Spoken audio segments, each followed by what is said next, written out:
Good evening, everyone. Welcome to our September 25th meeting of Community Board 11 Environmental Space and Parks Committee. My name is Rosa Diaz, and I am the chair of the committee. This meeting is called to order at 6:33 p.m.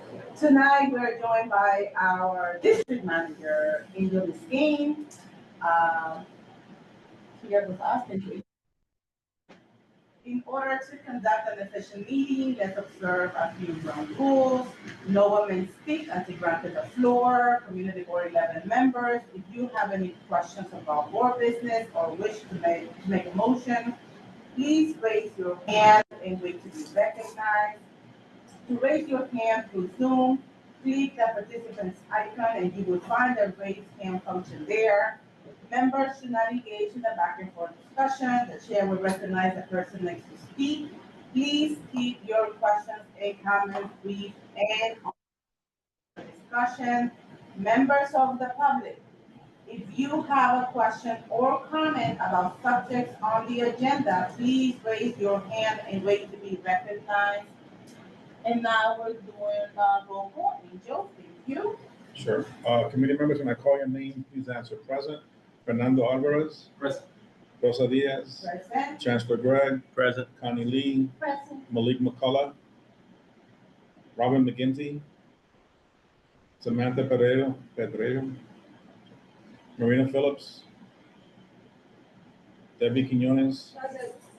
Russell Schuler. Present. Agatha White. Present. Michelle Wilcher Clement. Present. We have quorum. Thank you, and we're done. We are going to move on. The agenda for tonight's meeting was distributed ahead of time by the board's office and was posted online. If there's no objection, we will adopt the agenda as stated. Committee members, if you object to adopting the agenda, you may raise your hand to be recognized. Seeing no hands up, the agenda for tonight's meeting is adopted. And next, we have the minutes from our last meeting, which was distributed to the committee members ahead of time by the board's office. There's no objection, we will adopt the minutes from the meeting. Committee members, if you object to adopting the minutes, please raise your hand. Seeing no hands, we are adopting our minutes. And tonight's minutes are going to be taken by myself. So with that, our first order of business is announcements. Hi, Jessica. Rosa? Thank you very much. My name is Jessica Morris. I am a member of Community Board 11. I serve on first and foremost, I guess, the reason why I'm here, serve on the elections committee and a number of other committees, housing, youth and education, and bylaws. But here tonight to a little bit of FaceTime, remind all board members, new, seasoned, and public members who can actually vote and invest in the board in some way, that our election is coming up, and if you will, as soon as next week, get some information in your email. We'll give you some instructions. There's a nomination period that will open dates TBD when the elections committee meets on Monday, the 29th, this coming Monday. There'll be a short window whereby you can nominate fellow board members should you feel they would be exemplary in any leadership roles. They then have the ability to accept the nomination or respectfully decline the nomination if they don't feel comfortable moving forward. So, opportunity for everyone to engage in the elections process.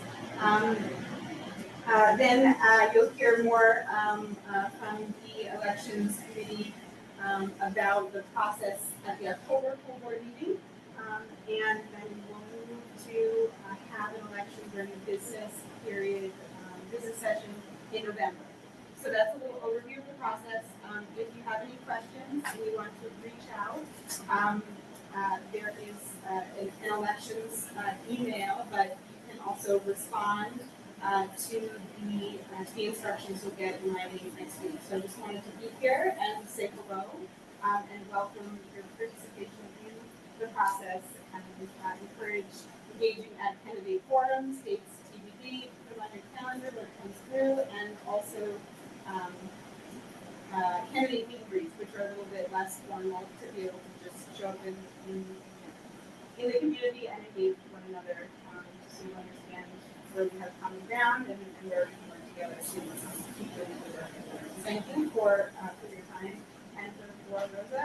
Any questions, don't hesitate to reach out. I'm just going to also refer you to Russell, who's also a member of the elections committee and will be supporting the third one. Thank you. Any questions? Any members? Okay. Any other announcements? Okay, we are moving on with informational items. Department of Parks and Recreation. Hi everyone, this is Takashi. I will start with a few updates at Marcus Garvey Park. So on Friday, October 3rd, we have a trees count meetup at Marcus Garvey. So there was a tree count earlier in August, I believe. So they won't be teaching how to do tree identifications. It will just be a meetup and people can ask park staff questions. So that'll be Friday, October 3rd from 12 to 1:30 at Marcus Garvey at West 122nd Street and Mount Morris Park West. They'll be giving out t-shirts while supplies last, so definitely recommend joining that event to at least get a free t-shirt. It's usually a Parks branded T-shirt. I know in the last campaign back in 2015, they had like a 1-2 tree, and the tree was an actual tree. So feel free to join. You can sign up on the Parks website, and also Ashenique will be sending it out next week in our weekly emails. Our monthly newsletter. Also on Sunday, October 19th, the Urban Park Rangers will be participating in Open House New York and opening up the Fire Watchtower from 1 to 3 p.m. Up on the Acropolis. So, of course, as you know, the Fire Watchtower is a little hidden gem of ours. So feel free to come out and let others know about the event. On September 28th from 12 to 6 p.m., we also have the Pan Earth People's Jam. That is a drumming session, so come out and enjoy some African drums. And that is it right now for my updates for Marcus Garvey in terms of events. Thank you, Yeah, no problem. Are there any questions for me? Anyone has any questions? Yeah, Chancellor? For 1019 Open Fire Watchtower, what was the times for that again? 1 to 3 p.m. Thank you. Thank you. Takashi, do you bring anyone with you? Is Matt on the line? Yeah, Matt. I saw Matt on the line. Yep, I'm online here. Yes. Awesome. Let's concentrate on Community Board 11. Thank you. Yes, so a few other activities going on. Tomorrow night there's a movie night at Abraham Lincoln Playground showing Captain America: Brave New World, and then on October 2nd at Frederick Johnson Playground, The Lion King will be shown. And then on October 3rd in Morningside Park on the ball field at 110th Street will be Wicked. All the movies will start at sunset around 6:30 or 7 for about an hour and a half. And then coming up here later on in October, a lot of our friends groups and partner groups will be holding It's My Park events on October 25th and 26th. So please keep an eye out for details on that. Other than that, I don't have pretty short updates up this week. But if anyone has any questions throughout the meeting, I'd be happy to answer them. Awesome, thank you. Any questions from the board? Matt, it's Connie. Do you by any chance have any updates or knowledge about the work on the Harlem River Greenway? I don't have any updates on work on the Harlem River Greenway. That is done through that work is not being done through parks, but I can look to see what we can find out. If you could find out, because I was looking to check it on the capital project tracker under. Yeah, Connie, what is your question? I was just looking for an update on the Harlem River Greenway because I couldn't find anything on the tracker under EDC or parks. Well, yeah, it should be listed under EDC because it's they're doing that project on our behalf, and it is underway. I'm not sure what the percentage is, but it is underway, and we are planning to have an event there sometime soon. So we will be back in touch with you. Okay, great. Do keep us informed. Thank you. Yes. And Connie, I do have a community contact for that project for someone who's a liaison. So I will look up that information and send it to the board. Great, thank you. Thank you, Matt. Thank you, Steve. Any other members have any questions? I believe on the previous meeting, they mentioned that it wasn't part of the ABC, if I'm not mistaken. I don't know if you were in the meeting, on the general board meeting. That was brought up, the project for the Greenway. Yeah, it's an EDC project. Yeah, but they no. There was no funding, or they were not considering it, EDC, and they were trying to find out why not. Could I just add something to that? Yes, please. Yeah, I mean, the really big news is that the long-awaited project on the Esplanade between 114th Street and 117th Street has begun. It's a few weeks back, and this is something we've been talking about for quite a while. But we finally were able to award a contract, and work is beginning there on that section, which has been closed to the public for a number of years.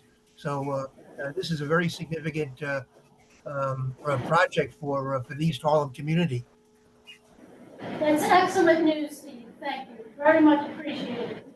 Thank you. Do we have another question? That is very excellent. I'm glad to hear that there is some movement on our Esplanade.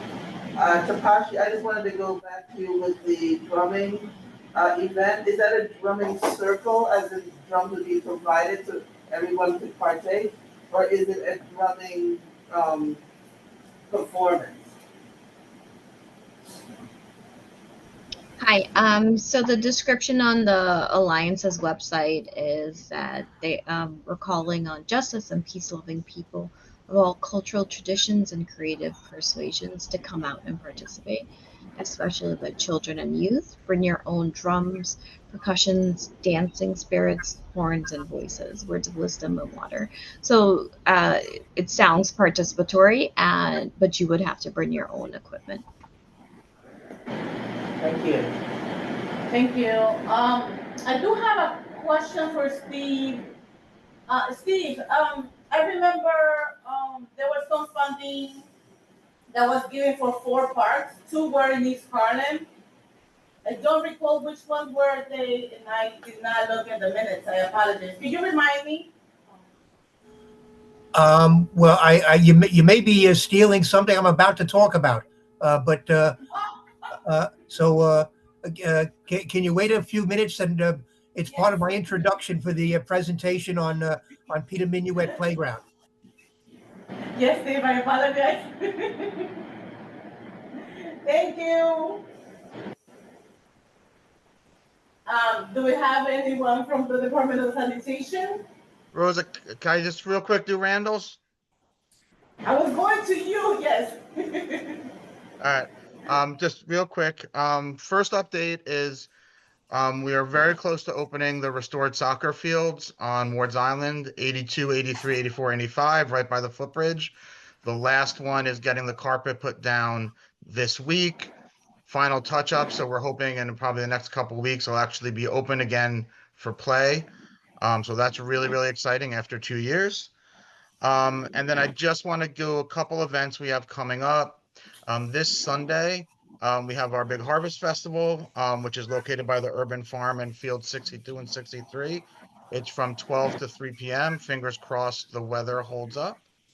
If anyone is interested, there's also a bike ride to the Harvest Festival, which is meeting at 11:30, from 11:30 to 1. Location, they're meeting at the City Bike Station at the northwest corner of East 114th Street and First Ave by Tom Jeff Park. So if anybody's interested in coming out and biking over with a group, 11:30 a.m. at that location by the City Bike Station, and come on over. City of Forest Day Birdwalk, October 4th from 9 a.m. to 11 a.m. They're meeting at Icon Stadium to come out and do a bird walk around the park. October 5th is the Fungus Festival from 11 to 3. All kinds of interesting people out for like a lot of mushrooms and fungus informationals and things to giveaways, and there'll be some food vendors. And that is also by the Urban Farm in the Fields right next to it. And then the Halloween Boo Bash, October 25th from 12 to 3, which is located by Field 74, right behind those fields by the White Garden. It's a really fun event with giveaways for kids and coming out in costume and just celebrating the upcoming Halloween. And yeah, the one last thing, October 10th, evening October 10th at Icon Stadium is the Athlos NYC track meet, which is a really, really cool professional track meet held. It's in the evening from 6 to 10. All the best women runners in the world will be performing at Icon, running from there. There's information on their website, Athlos NYC. We did it last year, and it's a really, really wonderful event celebrating women's track and field. And if anyone has any questions, happy to answer anything. Does anyone have, yes, the times for the bird walk and then the Halloween Boo Bash, and this information can be found on your website? It can be found on randallsisland.org, but I'll give it to you real quick. Boo Bash is from 12 to 3 on October 25th. And what was the other one you asked about? The bird walk. The City of Forest Day Bird Walk is October 4th from 9 a.m. to 11 a.m. And that's meeting at Icon Stadium. Great, thank you. Thank you. Anyone has any other questions? Okay, Thank you. thank you, thank you. And do we have anyone from the Department of Environmental Protection? Okay, we're moving on with the agenda, Parks Advocacy Groups.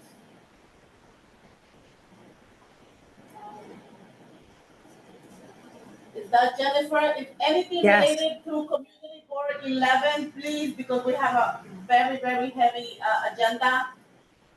Yes. Thank you.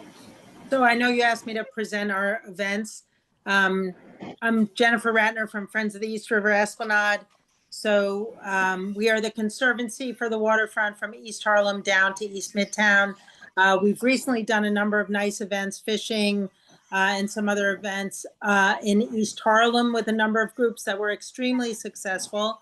And then in East Harlem on October 15th, we will be launching the crochet mural by Carmen Community Artist, which she has done in conjunction with students from East Harlem Tutorial Program. So we've been going with her to East Harlem Tutorial Program, and kids have been working on this 120-foot long crochet mural celebrating East Harlem, which will go up on the last day of Hispanic Heritage Month. It has lots of flags representing Hispanic Heritage Month. It's really, really phenomenal. We're going to have a small little opening on October 15th, and it's part of the New York City Parks Art Program as well. So it's really fabulous. So I hope you'll all come by and see it while we wait for the new East Harlem Greenway. which, by the way, very exciting about 114th to 117th. And I've been in contact with EDC about the Bobby Wagner Walk Esplanade project, which is that East Harlem stretch. And they will be presenting at our annual meeting later this year in the late fall about it, the latest update on that project. So we usually send an invitation to a number of people from CB11. So anyone who's interested can come to our meeting to hear that presentation. That'll be probably in November. And then we have a whole host of programs that are not in East Harlem because we can't accommodate the number of people that we get at our programs anymore in East Harlem. But we just had a huge Samba event. We had like well over 700 people come dancing Samba, and we had a Samba dancer come. And coming up, we have the City Parks Puppet Mobile coming. It is not in East Harlem, but it is at 60th Street and the Esplanade on October 19th. And we're going to do some additional fun stuff for kids that day. Everything's free. We have a big Halloween spooktacular to complement the Randall's Island one, I guess, on Saturday, October 25th from 1 to 4, all free. A live band, face painting, Halloween crafts, free ice cream. So it's not that far from East Harlem, and you can walk down to 60th Street in the waterfront. And we also have our free yoga. We usually get about 150 people practicing yoga right on the Esplanade, and that's on October 11th. Also free, but requires registration for that one. So that's it. Anyone with any questions, I'm happy to answer them. Yes, we have a question. Oh, okay, sorry. No, thank you, Jennifer. Yes. Very quickly, on October 21st at Baltimore Park, we're having an adult masquerade party for us. And costumes are encouraged, and it's going to be a live band from 12 to 6.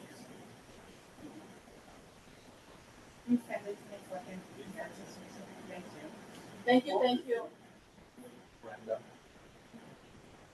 Brenda, you be recognized?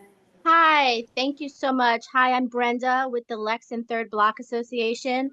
I just wanted to let everyone know that we are also doing a City of Forest Day event in partnership with Julie Mendon's office, Big Reuse, Adami New York, and some other community organizations. We are meeting on Sunday, October 5th at 10 a.m. in front of Bar Goyana on 99th Street between 3rd and Lexington, and we're going to be doing street tree care. We'll be taking care of the trees between 104th and 96th Street between 3rd and Lex, but starting in the middle on 99th Street. And Bar Goyana graciously, they're usually not open at 10 a.m., but they're going to open early and offering all the volunteers coffee. So if you would like to sign up to volunteer, and children are welcome, of course, they have to be, you could bring young kids, but we want them to be able to participate. So if they're too young toddlers, they might not be able to do some of the stuff. But we're taking care of the tree beds. We would love to see more volunteers to come. And if you'd like to sign up, you could go to our website, l3banyc.org, or go to our Instagram. The information is there. Or I think there's no chat here, so I can't. Is there a way I could put information in the chat? I don't know if it's open. Brenda, if you want to take my email and send me all the information. Yeah, one moment. Let me just get a pen. No problem. Okay, I think I'm ready. E-O. Wait, E as in elephant? E as in Edward. O as in Ophelia. S as in Sam. P as in Paul. At. C as in cat. B as in boy. 11. M as in Mary. .org. Okay, so I think I got that right. EOSP at CB11M.org. mscmary.org. Okay, I think I got, is that on the website? Yes, it is. Okay, so I'll double check there. Thank you so much. I'll email you, if not tonight, tomorrow, okay? Thank you so much. God bless you all. I have to hop off. And thank you so much for Thank all you you so do. I much. appreciate all of you. Thank you so much and come back again. Yeah, and I hope you guys can come Sunday, October 5th, 10 a.m. It's fun to clean up the trees and it's great. You know, it's good energy. Thank you. Bye. Yes, it is. Thank you. Okay, and now we moving on with the agenda, and we have a presentation. Are they ready? This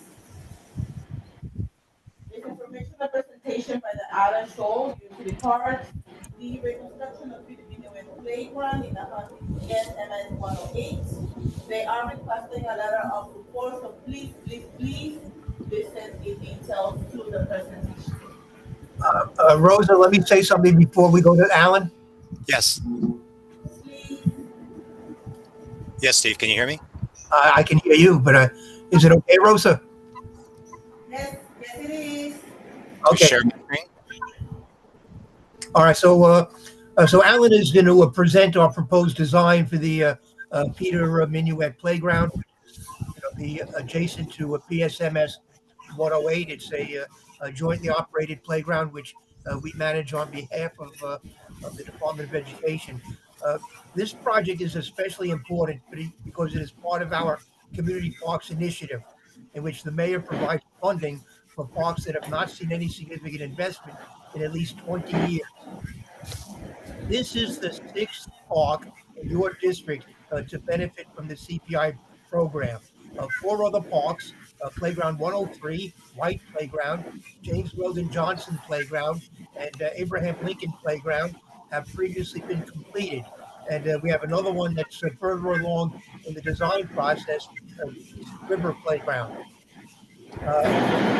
For Peter Minuet Playground, we held a community input meeting in June of 2024, and we also attended an event at the school where we spoke to parents and students out in the playground itself. Earlier today, we met with the principal, Jennifer Tagano, who I believe has joined us tonight.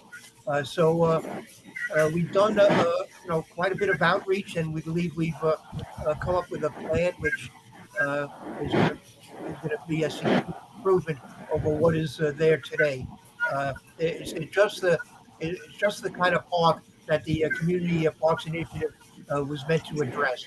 So, if I can, I would like to now turn it over to Alan Scholl, one of our experienced landscape architects, who will take you through his presentation.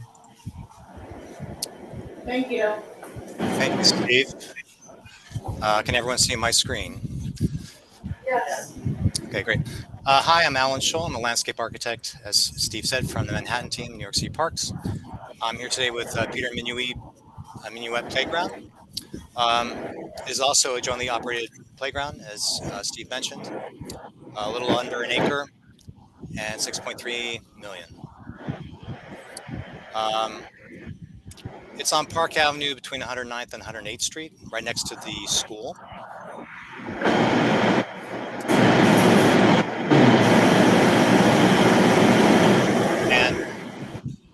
And it's in a flood, it is within the 500-year flood zone. And there is some localized extreme and moderate flooding during intense rainstorms, nuisance flooding. School next door, apartment complexes in the area, a number of places within the 5-minute, which is the first circle, and a 10-minute, the larger circle, walking radius from the site. Everything from Central Park to James Weldon Johnson, Port Richards, White Playground.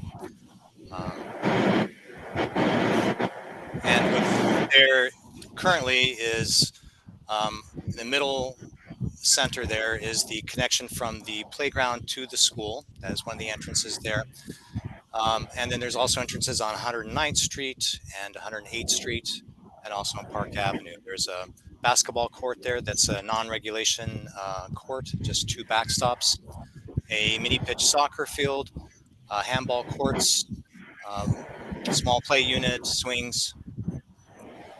And what's important to note is that the connection between the playground and the school in the middle center there is steps. There's no ADA or accessible entrance there. Also, everything is worn, and also we should note that on Park Avenue there is a elevated train that when it passes has disturbance to anyone in the vicinity.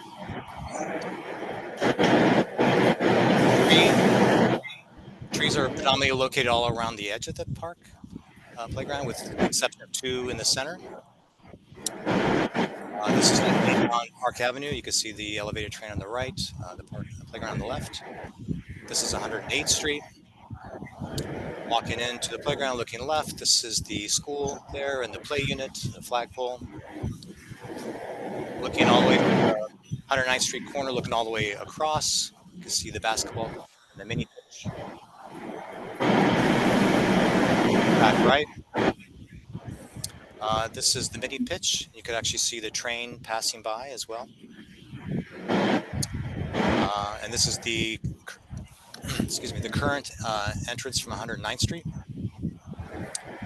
And the image on the left is the connection between the playground and the school. So it's these 2 steps here that we are looking to resolve, make it more ADA accessible. As Steve mentioned, we reached out to the community and the school, and very similar comments in many cases. Very popular was a multi-purpose turf area. The swings were very popular. Currently, there's only bucket swings, and everyone asked for strap swings. Soccer field, basketball court didn't have to necessarily be the non-regulation full court. It could be broken up into more practice hoops. Seating areas, play features, gathering areas. There currently is no lighting, so lighting was asked for. There's currently no water, so drinking fountains and water. Outdoor classrooms. We took all this information and put together the schematic. So starting in the top middle is the connection again from the playground to the school. So we're looking at reconstructing the stairs there, making it more generous, and also adding a ramp so that it has now an accessible entrance. Right below that is the synthetic turf multi-purpose area with the soccer field at the bottom of that area. Surrounding the turf area is a walking circuit, kind of like a track, with bleachers also in the upper right that overlook the field with a bottle filler next to it, and a misting station to the right. We're looking at keeping the entrance on 109th Street, where it currently is. And working your way down on the right side, you come down to where the new planting is. We're looking at introducing a plant bed there that has a fence along it to protect the plant bed from the soccer. And this will help us introduce planting to the area, but also provide 4 trees that will help also buffer the trains going by. There's benches on the basketball side of the plant bed, also helping protect the plant bed. And on the bottom end, we've removed all the handball courts and walls. In that area, we're looking at providing now 3 basketball backstops as opposed to the original 2, and a service gate off to the right, which would only be used for our maintenance staff. Moving along Park Avenue, there is a single gate that goes into our trash enclosure area, which is for our maintenance to collect the trash and for pickup along Park Avenue. That is also intended to be a service entrance. Right above that is a climber, which is a net climber. To the left of that is the community asked for swings for older students, and so this is now a 10-foot high swing set, an additional swing set that is going to be geared more towards the middle school age students that's using this area.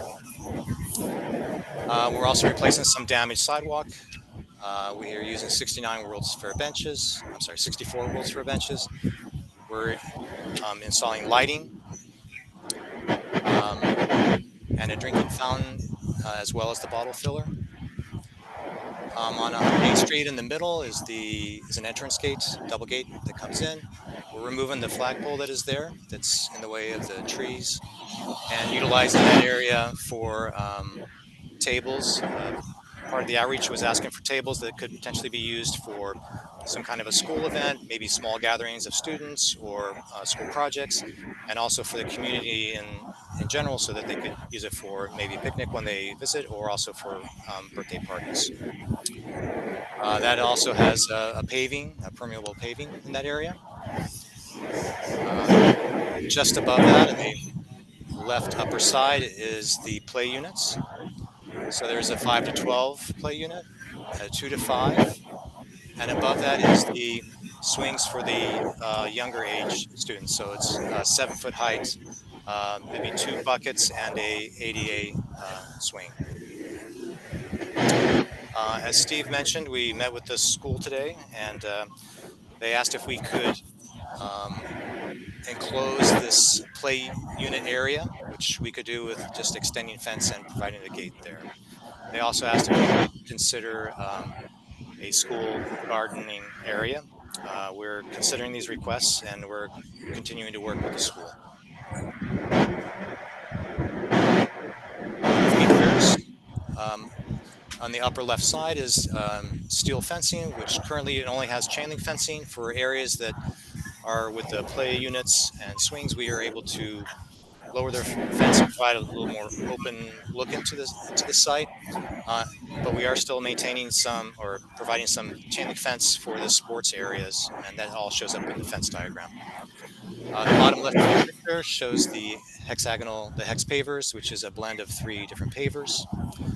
In the center is the security lighting and the 64 wheelchair benches in the top right, with the picnic tables right just below that.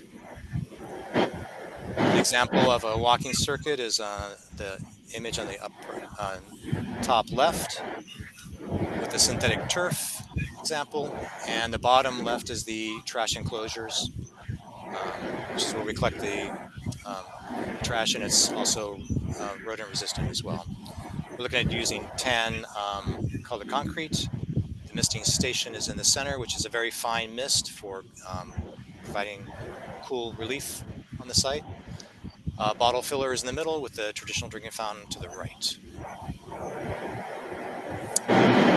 The left image is an example of the 3 practice basketball backstops. We are looking at a bleacher, which is very low. It's just 3 rows of benches. And the climbing unit is on the top right, with the 5 to 12 below that, and the 2 to 5. As far as planting, we're looking at doing a mix of flowering trees, some shade trees that provide some buffering, shrubs with evergreen and flowering, focusing on environmental sustainability and pollination, and resilient plants. As far as the fencing, as I mentioned, if you see on the left-hand side, the orange line there, that we've been able to remove the high chain link fence in there and put in a lower steel fence for the areas predominantly around the play units and swings. While on the orange dot on the right-hand side is replacing the chain link fence with the 16-foot for the basketball court area and the 10-foot still along 109th Street. Some of the interior fencing is steel fence for swings and low plant beds. And as I mentioned before, when discussing with the school, if we did close this area here off on the upper left-hand side, we would just run the fence across and provide a gate to close off that play equipment area. Permeability, we increased it from 7% to 15%. This is an image, a section through it. Starting on the right, there's the table areas with some small flowering trees.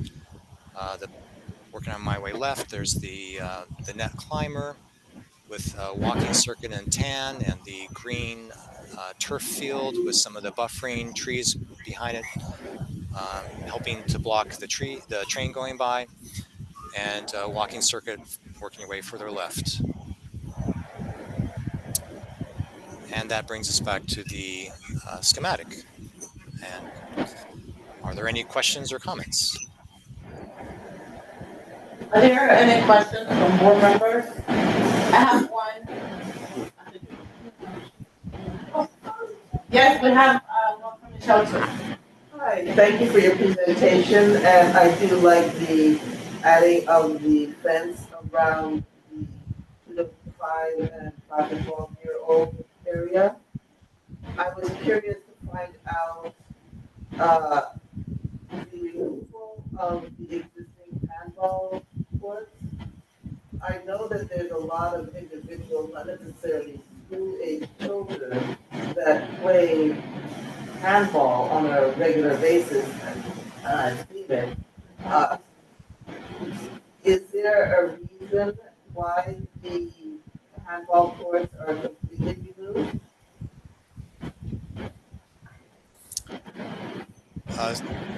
Sure, I can try to answer that. So in our outreach, the handball courts were I just want to add also, and the pickleball court, pickleball is also played at those spots. So I just wanted to add that before you answer. So actually, pickleball couldn't fit in these courts because they have to be wide next to each other. If they're linear, there's not enough room for a pickleball court in that area. So when they're stacked not horizontally but deeper, if that makes sense, there you can turn a court sideways and get it in. But in this case, there was no room for pickleball outside of doing an individual court on its own. Pickleball wasn't requested in any of our outreaches, and the handball was considered not being used, and it was an area for possible expansions of other activities that people were asking for. Thank you. I do have a follow-up. The follow-up is, I think you mentioned that there were just 2 water stations. Is that correct for this whole site? I'm sorry, I didn't hear that question. What was the question? My question was, are there just 2 water stations, water filler stations for the entire site? Yes. Right now, currently, there's no water, and we're providing a bottle filler, which is up by the bleachers, and a drinking fountain that has two arms. There's only 1 bleacher, right? And then a misting feature on the top right side. Is that what you're referring to? Yes, right at the very top of the schematic. Yes. There's 1 bleacher, so that's the seating for the entire site? Yes. As you know, this is a jointly operated playground. Water features are very difficult in schoolyards because you can't have students going out and getting wet and coming back during their recess or outdoor break time. We reviewed whether or not there could be more spray in the area, and it was problematic and wasn't of a high priority. Is that what you're asking? You misunderstood our question. I understand that. My question went towards, yes, I understand about the water features. It was more so the fountain and the bed and seating area specifically. As in, how much seating is there besides the bleachers? Oh, how much seating?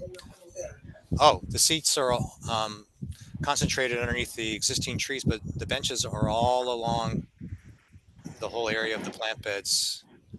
And then there's also benches here with the basketball court area. There's benches within the play equipment area. And there's also some benches down here at the climbing unit. That little yellow dot, if you could see that as well, those are the lights. I don't know if you can see that or not. So the benches have lighting with it, and a trash receptacle, and those kinds of things. That paints a better picture. Thank you. Right, go ahead. Oh, okay.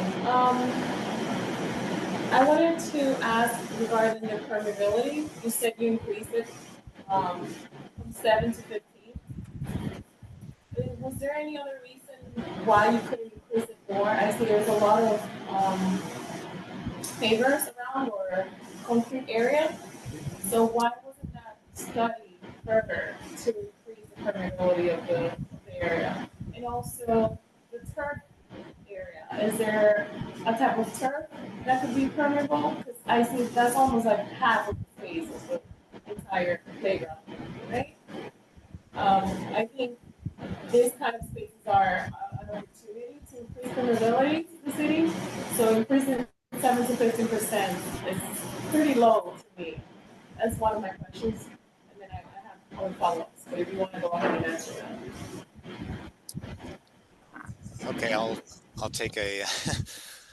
So those are all very interesting questions, and so let's start with the permeable pavers, which are permeable pavers that do allow the water into the site, and during most rainstorms will accommodate most of the water, and they do add to the permeability of the site.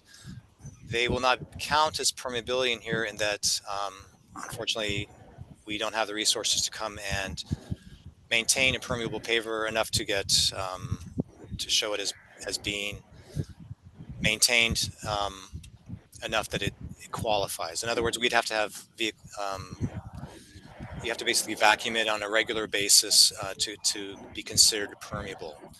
So in this case, it's a better version than just a pavement because it will actually, allow all the water in, but I can't count it as permeable paving because we're not able to maintain it in the manner that is required for it to be considered permeable. So I know that's an odd situation. Now, as far as the turf, obviously natural turf wouldn't survive here. It would just would be very difficult to keep there. The turf also is not considered impermeable. It's just not considered that from the agencies that review that and give us the credit for this. It will have gravel underneath it, so it will be absorbing water and taking some of it in before it gets intercepted. So there will be water being absorbed into this. This kind of all ties into a bigger part when that, the whole drainage of this we haven't gone through the engineering yet on this. I mean, this is still in the schematic, but we will most likely have, detention of water. So we are contributing to the area. We'll be slowing the water down on this site to keep it, slow the whole system down so it doesn't increase the flooding and the backlog drain. So all of these do contribute to it, but we won't get credit for it in those two instances you're referring to there. Also, there's also a lot of programming going on here. It is basically an open school yard to run. So it's, those all require big spaces. So a lot of the plant bed was from protecting the existing trees and then also introducing new areas to where we could to help. So the 7 to 15%, is that going to solve the flooding? Is that what you're saying? Or you're still looking into improving that permeability for the site? Once you speak with your engineers. Yeah, I'm sorry, I'm having a hard time here, but those numbers won't be increasing. Is that what you're asking? Yeah, so I'm trying to figure out, because you said a couple of things, why not, right? One, because of the activities that are going on, the program, the resources, right? So I'm just trying to find out, is the flooding issue going to be resolved with the increase from 7 to 50%? Are you guys still looking into it once you speak with your engineers, or is that just going to stay like that? Right. Well, there is a number of things going on here. It could be one that the drains are all clogged and also collapsed or whatnot. We will find that out more as we go in there, and we will be rebuilding the drainage system from the inside. And I'm not sure yet about the connection to the street, but we have one. We'll be cleaning that out as well. You saw from the earlier images, the area does flood or does have some kind of during large rain storms, there is some, temporary flooding in the area. This site will be helping hold back some of the water before it goes into all the drainage to help kind of also help that area drain faster. So we are doing that as well, and also those drains will help take some of the water off of our site and store it below ground before it goes out. So yes, the surface will also be drier during these storms. Okay. If you go back to the other drawing showing the garden. This one? I need to try because my voice is so low. Let me see. Seating, you already asked that question. The Converse area, is that supposed to be for the children as well, 5 to 12? Because I see you have a space on the top left, right? 2 to 5 and then 5 to 12. So who's supposed to be climbing that area, and then is that gated? Or It's not gated. This one we believe will be more for preteens and teens, so kind of the upper, the middle schoolers in the class. It could be from less. It's not definitely not a 2 to 5, but it could be 5 to 12 as well. And we vision this to be used as students just crawling on it and standing and talking. Others being very active throughout the whole piece. It's got a lot of flexibility and a lot of potential uses for this. But it is more of a standalone feature that we think than necessarily part of the other area. Kind of goes together more with the taller swing as well. yeah, I didn't see that from the other diagram, people asking for climbers, so I was curious why you put that in such a small space. That's taking a lot of space out there.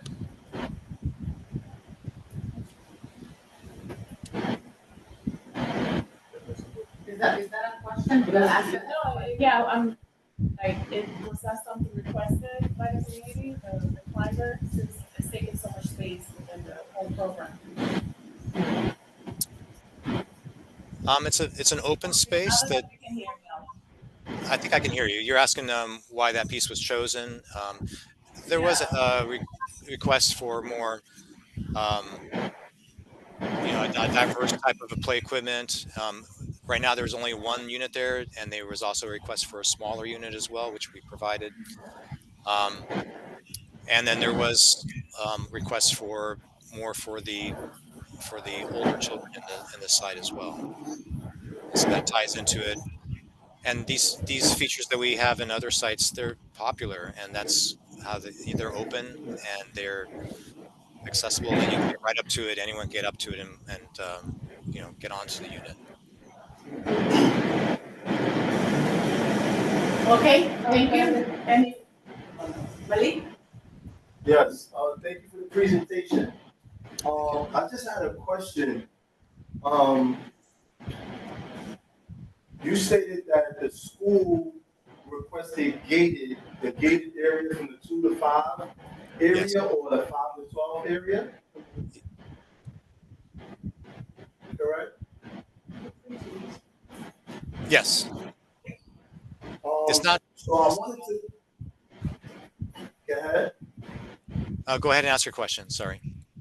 I wanted to know, in that case, who does the school have the authority to keep it closed?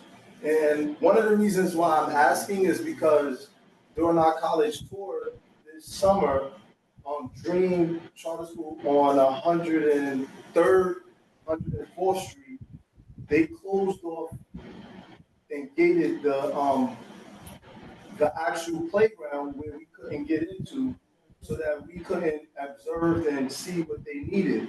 So my question for this site, how would that come into play where people from the community would need to use the park during certain hours? Obviously not the hours that are during the school hours, but just other hours.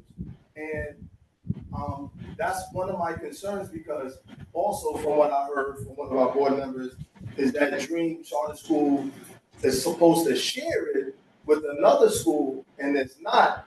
So who would be talked to when those things don't align in the right way? Right, because it's the community part, not the school part. Well, maybe I should answer this one. So this is, as we mentioned earlier, a jointly operated playground, which basically means that the school has the exclusive use of it during the school day. And then afterwards, it is to be opened up to the general community after school hours and on weekends. Um, I'm not sure which playground you're referring to. Did you say it's on 103rd Street? Blake Hobbs, Blake Hobbs? Yeah, well, at Blake Hobbs, Blake Hobbs has basically been like divided in half, and the play equipment area is basically operated by the Harlem RBI School, and the rest of the space is operated by the Parks Department. Okay, we can talk more offline about that, but I Yeah, of just wanted course. to know what Yes. would be the, as far as this place, like what would be the protocol when it comes to opening and closing the playground? Because in the past, like now, I mean, in the present, we see a same example where the school has the keys and the authority and it's not open up to the public on off school hours. Okay, This well was that during the summertime. okay, well that I just wanted to know. well I don't think we've ever had that problem here at Peter Minuet, but and we certainly should not have that problem in the future. But if you want to talk offline about it, just give me a ring. Will do. Okay, thank you, Steve. Any more questions from community members? From members? I do have a question, Alan and Steve, when you guys said that you guys spoke with, the school, did you speak to only the staff, or do you also include like the parent association, all the families, and you had like a town hall?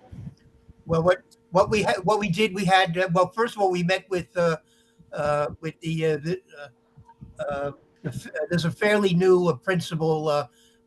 Maybe she's an acting principal. She was previously the assistant principal, Jennifer Tagano. We met with her today. We met with her predecessor. I forget his name at the moment. And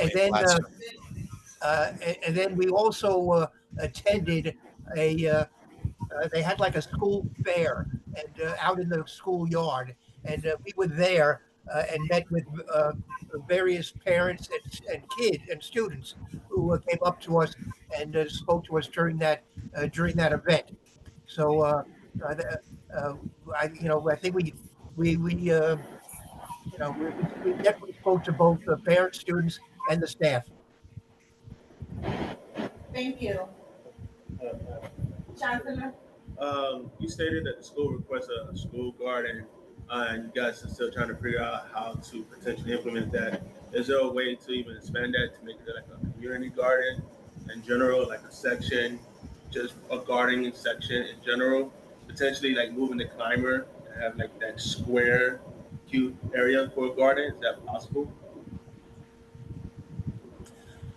Well, theoretically, anything is possible, maybe, but I mean, if that's what the community board wants, you should let us know that in your resolution. But and we can go back and explore that. We've had, I got to tell you, we've had maybe mixed results with doing stuff like that. Sometimes it doesn't really work. Maybe there's an initial burst of enthusiasm and people get involved, but doing a garden within a community garden within a park space is generally not something that works out. It's more, when you have a discrete space, as you have various sites in East Harlem where you can have a separate plot of land as a community garden. That's really what works best, as opposed to trying to fit it into a larger park. Thank you. Another question by Michelle. Also a statement. I know that planners are really well used around many of the parks, and it is really for older age children, so that there's no fence that's needed around it. Um, and it will, I think it could really benefit kids that are just want to hang out and just be taking away an element such for and our older kids need something just to do or just be or hang out where they won't get into trouble. I think this is a good element, and I think it better to keep that element than to take it away for something that could be far over.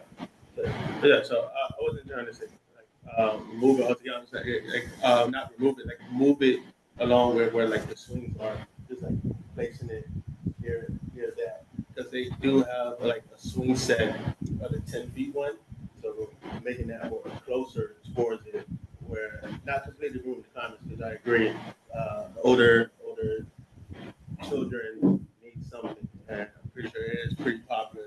I'm just moving the location of it to have additional space or more greener space. Um, Thank you. Let's remember to raise our hands, Connie. I just want to say, I've been really familiar with the site, having visited like literally hundreds of times, and I know who uses this site. I think this is a really thoughtful design based on the constituents that are using this site on a regular basis. I also think you guys did an amazing job of bringing in greenery and plantings to a site that currently is, a block of cement. So I really do appreciate this design as is. Thank you, Connie. Russell? I just want to add my comments to, I appreciate what I hear from our board members making suggestions. I would ask your committee, how much of this design is at the request from the community, being that I participated in one of these sessions, pre-design sessions with Abe Lincoln Playground, and I know what we put there was based on what our community wanted, and the responses we got. So what percentage of this design are based on a suggestion from the Parks Department, not the community, so the board can hear what's there, basically what the community wants to use, complementing what Connie just had said, what they want to use. Not discounting the comments here.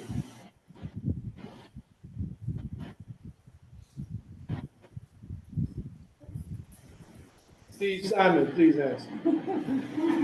To direct it. Oh, I'm sorry, Ross. I'm having a really hard time hearing. There's a lot of seems to be a lot of interference. Okay, my question is, Steve, I'm appreciating the comments from our board, our committee members here on improvements or manipulations or changes or additions, whatever it may be. But my concern is, or my interest is, everybody here in complimenting with Connie beating it to the punch. I know that the community, in my experience with the reconfiguration of Abe Lincoln Playground, that is the result of what the community inputs in based on their usage. I'm saying the same thing happened here. Same planning.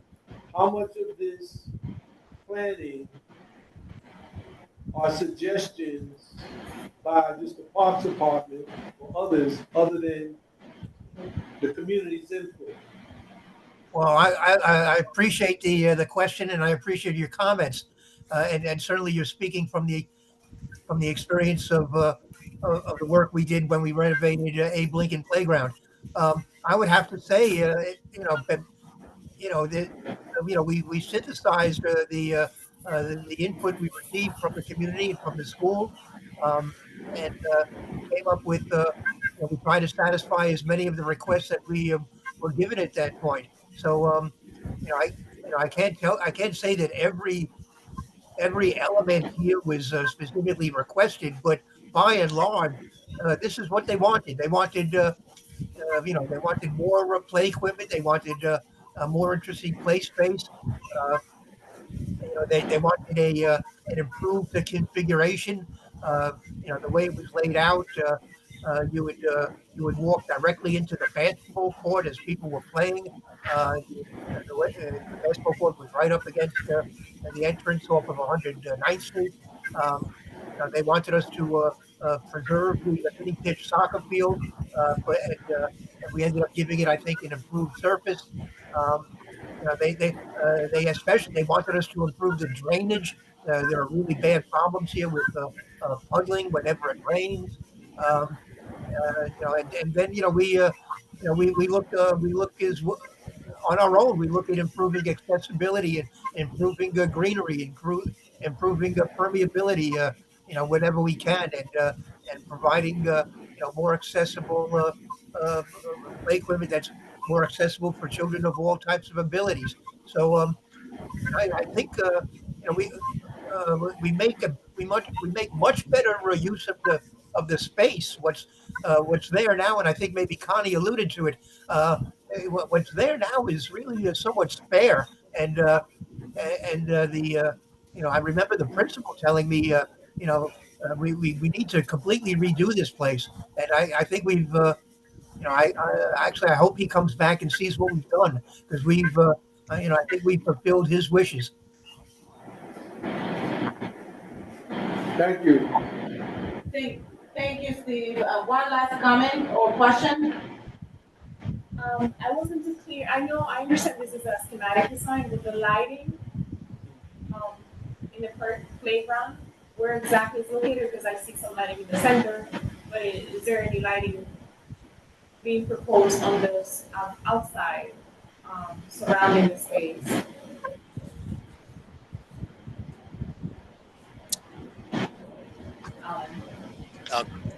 Okay, I guess I will answer that. So the lighting is concentrated in all the seating areas. So where the benches are and any kind of that kind of activity has all the lighting. This does not have sports lighting, so there's not the tall poles that are lighting up a sports field, and that was not part of the scope of this, and it's not the intended use of this. But the lights are also spread out so that there is light over those areas, perhaps not to the extent of a sports field, but within the framework of this kind of a park that's pretty significant. The lights, if you want to see them, are these little yellow dots. Am I still sharing? I still am, right? So yes. So they are, concentrated where the seating is, as I mentioned. There are also, street lights in the area. There's also some lights coming off the building. Those are already existing, but all the additional lights are here with casting light into the center of these areas as well. I hope that answered your question. One final. And I understand this is schematic design, but I saw the 5.6 million, and I just wanted to know, like, what's taking the most amount of money for this kind of project? Like, where is it going specifically? Like,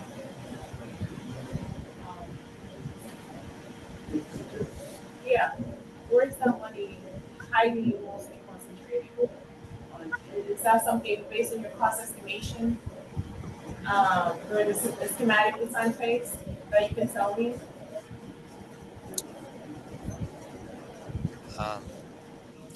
So, I mean, obviously that's the total budget.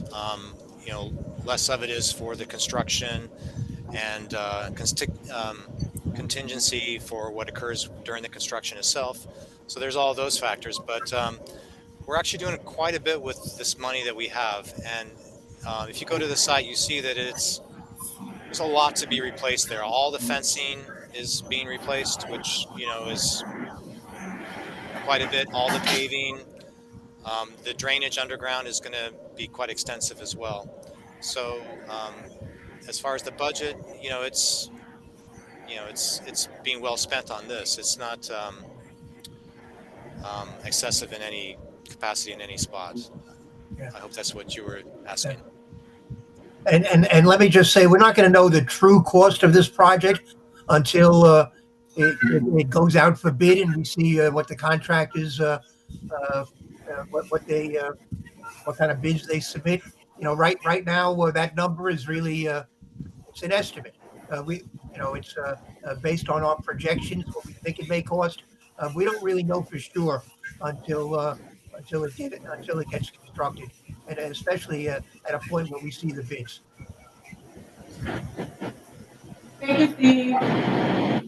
Thank you for the very detailed presentation. I know it's the playground definitely I'm needs sorry. it. I think our design director, Rachel Kramer, wanted to probably correct something that I said. No, I didn't want to correct. I just wanted to add on, as far as the budget goes, there's things that you could see, like the play equipment and the synthetic turf, and there's a lot of things underground you can't see, like storage tanks, drainage, electrical, water supply. So just at the moment, the things that are expensive are steel, are very expensive. The play equipment, synthetic turf is also expensive. The lighting is costly. So, we have our standard items and we use the budget, and we're able to, sort of spread it around to make sure it's a completely, redesigned project. I just wanted to add that. Thanks. All right, so you did correct me. Very good. Thank you. With that being said, is there a motion for a letter of support for this I'll make that project? motion. David Conley. I motion to give Mr. Sign a letter of support. That's okay. Russell seconds. Everyone, aye? In agreement? Anyone? To the motion? You want to redo from this motion? I'm not redoing, I want to add that they come back and give us an update. A friendly amendment. Yeah. In the letter, it states that they commit to come back and give us an update. That's it, I'm not changing, I'm not. So a friendly amendment to Yeah. Annie's original. Will you kindly come back and give us the update, Steve? It's reflected in the letter. That's Okay, So when would you like to get the update? whenever it's done, whenever you're finished with Yeah, the but design. oh, Design. yeah, we could certainly report back to you on any changes that we make. Thank you. Everyone is in agreement, or we do a roll call? Just like, say all in favor. yeah, all in favor? Aye. Anyone opposed? I still need more time to. Anyone abstain? You're abstaining. I'm abstaining. You're No, abstaining. yes, Yes or no? yeah, I just need more information. I want to study more of the. You don't have to, so. Okay, the motion carries with one abstention. Right, thank you. Very well. Okay, we're moving on. Thank you so much, guys. Informational presentation, thing show, New York City Parks, the reconstruction of the Wagner Pool Complex. This is another one that will require a lot of support. Please pay attention to details. Thank you. All right, so we'll be ready to talk about the Wagner Pool Complex. Yes. Oh, very good. So let me just say a little before I turn it over to Stanley Cho. Let me just say that this is another very significant investment and improvement for one of the East Harlem parks. This is even more money than this last project we showed you. And this is for the Wagner Houses pool. We generally just refer to it as the Wagner pool. Interesting to note that the Wagner Houses is named after the former Senator Robert F. Wagner, and who served, I think, back in the 1930s. Was a very important senator during the New Deal, helping to put through, I believe, much of FDR's legislation. His son, Robert F. Wagner Jr., later became a mayor of New York City in the 1950s and early 60s. The pool is actually named for the mayor, the former mayor. So the family has got both the housing project and this pool, and also the other park and the field we have at 120th Street and down the block. So the Wagners are well represented. But so what we're doing here is, for the most part, replacement in kind. We're improving the pool. We're improving the whole usability of the structures there, both for the Parks Department and for the population at large that utilizes the pool. So let me now turn it over to Stanley Cho. He's the project manager for this project from our citywide services division. Steve, do you mind putting it on presentation mode? I'm sorry? Can you put it on presentation mode and make it bigger? Oh, well, that's up to Stanley. I guess let me try.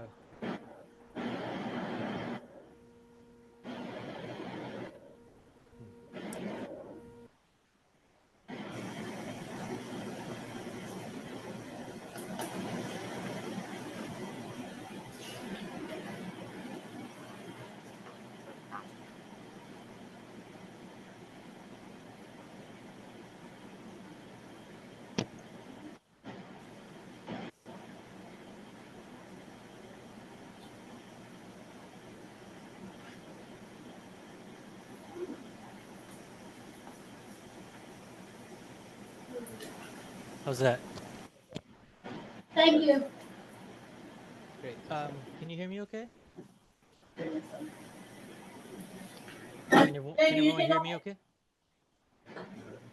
You're very quiet. What mic?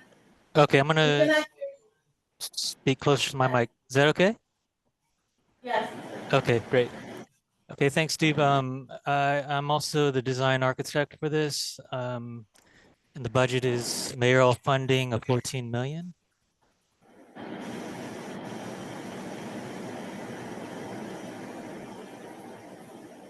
Oh boy.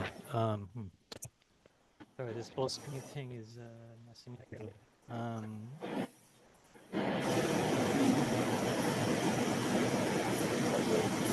There you go. Okay, so yes, so in addition to updating everything, the goal is to figure out how we could convert this building, which is only open for about 6 weeks, during the pool season. We want to convert this into a building that can be used year round by our maintenance and operations staff. So while doing that, but at the same time, improve the summer pool facilities and attempt to do that in the most beautiful and pragmatic and cost-effective way. The site is by the RFK on-ramp. It's just north there of the Wagner houses. And you see the housing there, the bottom of the page.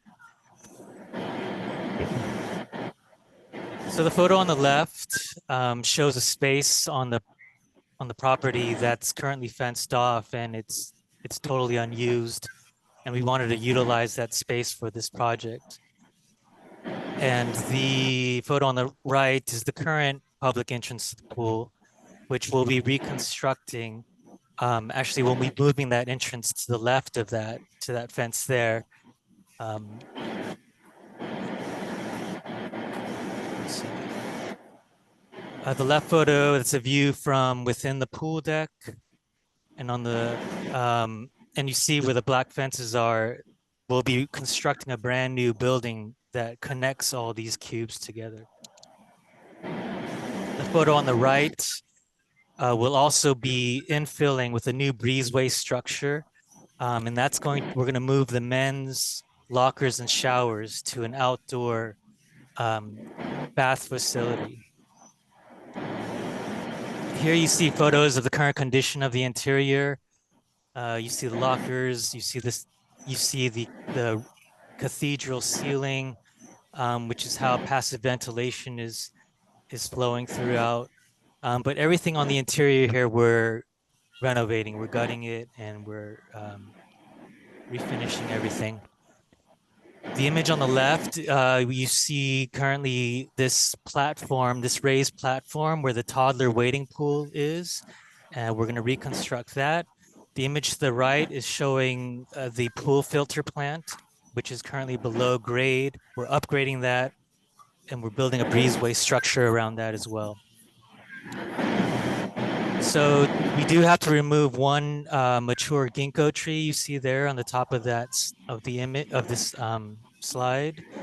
And we want to utilize this space in order to execute our design. This is the existing program for the summer season. It's showers, bathrooms, locker facilities. There's a small pool supervisor office right in the center there. There's a small lifeguard office, some really small staff lockers, and also very small storage spaces. The pool filter you see there in red at the bottom of the slide, that services both the main pool and the toddler pool. And so currently the men and women, the public, they enter again through that central cube, through a lobby, and then they circulate outside and then out to the deck. So this is what we're proposing. We're adding that new building and breezeways to the existing concrete cubes.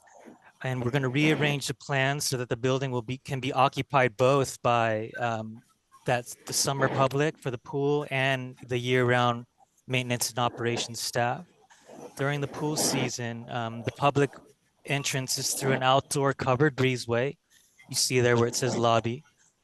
And the men's lockers, changing rooms, and showers will be housed also under this breezeway. You can see how the public will circulate through the building and then to get out to the deck. You see that in the dashed lines. We're also adding a breezeway to that northwest corner, which again is currently unused. And we're going to house lockers and showers for young families. So shown in that previous photo of the pool deck, there's a wall right here. So we're proposing for the family public to exit out up here, but currently there's a wall that they would just run right into. And it'll make that exit for the families feel a bit tight. So we wanted to take the opportunity to make some modifications to that toddler platform, open it up by turning those walls into some steps, which would in turn become a small plaza. And if you just go clockwise around that toddler platform, we've modified the perimeter around that toddler deck, which would include this ADA ramp, and then some built-in planters, which we have a required guardrail anyway, but we would turn that into a thickened planter, and then we would intersperse that with seat walls, and then also, as you continue to wrap around that deck, another entrance from the main pool onto that toddler deck. We've also separated the pool filter, so one that's dedicated to the toddler pool and then one that's dedicated to the main pool. And this helps really our pool maintenance for these filters to operate more efficiently. And this whole southern portion of the building is going to be dedicated to our maintenance and operations staff. And that the entrance for staff would be off 124th Street, where the park's vehicles can easily access their facilities. The pool deck itself, we would refurbish and do this colored concrete with this surface pattern that we've been doing on similar pools across the city. And then we'll also put new lampposts, new lighting. I'll just quickly go through these interior plans that we're proposing. So again, the upper portion, we have a larger office for the pool supervisor, more staff lockers, mechanical room, and we have storage for our staff that can be accessed from the playground side. We have, and this is important for our pool staff, we've been increasingly be asked to have better lifeguard facilities and that those facilities be separate from the park staff facilities. So we have a larger office from that for them. We have a dedicated first aid office and also dedicated locker spaces for the lifeguards. And these are in blue, these are the facilities for the family, the public family, bathrooms, changing rooms, showers, and all under this outdoor breezeway space. This would be the new configuration for the women's lockers, the toilets, the showers, and then this breezeway in the lower portion would be the men's toilets, reconfigured. Actually, those would be reconfigured into in one of the existing buildings, but then you would circulate out to the breezeway with their lockers and you have their showers. Everything is ADA compliant. And so here is a plan for the MNO, the maintenance and operations staff. And this is where a lot of the costs will be because we have to turn what is essentially just these concrete cubes, which are not insulated, they're not conditioned, they cannot be used year round. So converting that into insulated spaces, conditioned spaces. And the program of these plans largely consisting of a supervisor's office, break room and kitchen for the staff, open administration area with computers, staff locker rooms, bathrooms. There's also a garage area that will be used for those small parks vehicles. And large, this is just really helpful for park staff to be able to operate in this district. So just some material samples on the exterior that will be applying to the elevations you see here. So what we're proposing is a lot of the structural elements, the hut-like elements, would be like a natural concrete stucco.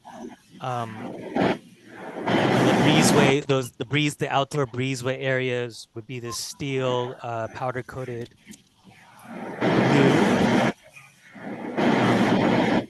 And you can just see here, I won't get too into the architectural details and bore you, but you can get a sense of the colors that we're proposing, a very colorful palette, which references what's already there, which is what we called the Cool Pool Initiative a couple years back, and just still kind of carrying on that initiative. This is the west elevation from within the pool deck. The north elevation looking at that new men's locker area, that breezeway. This would be the view from 124th Street.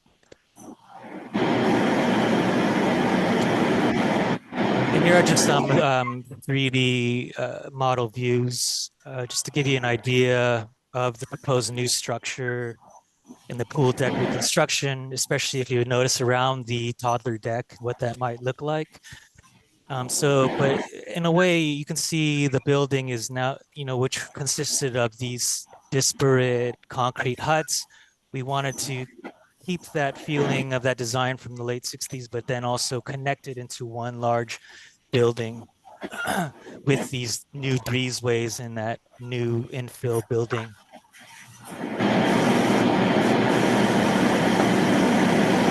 This would be the view from 124th Street. Actually, what you might see from the towers there from the Wagner houses. A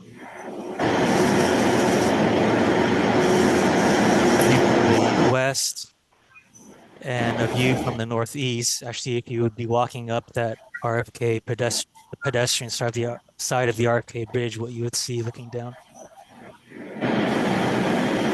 Yeah, just some material samples of the colors, materials we'll be using on the interior.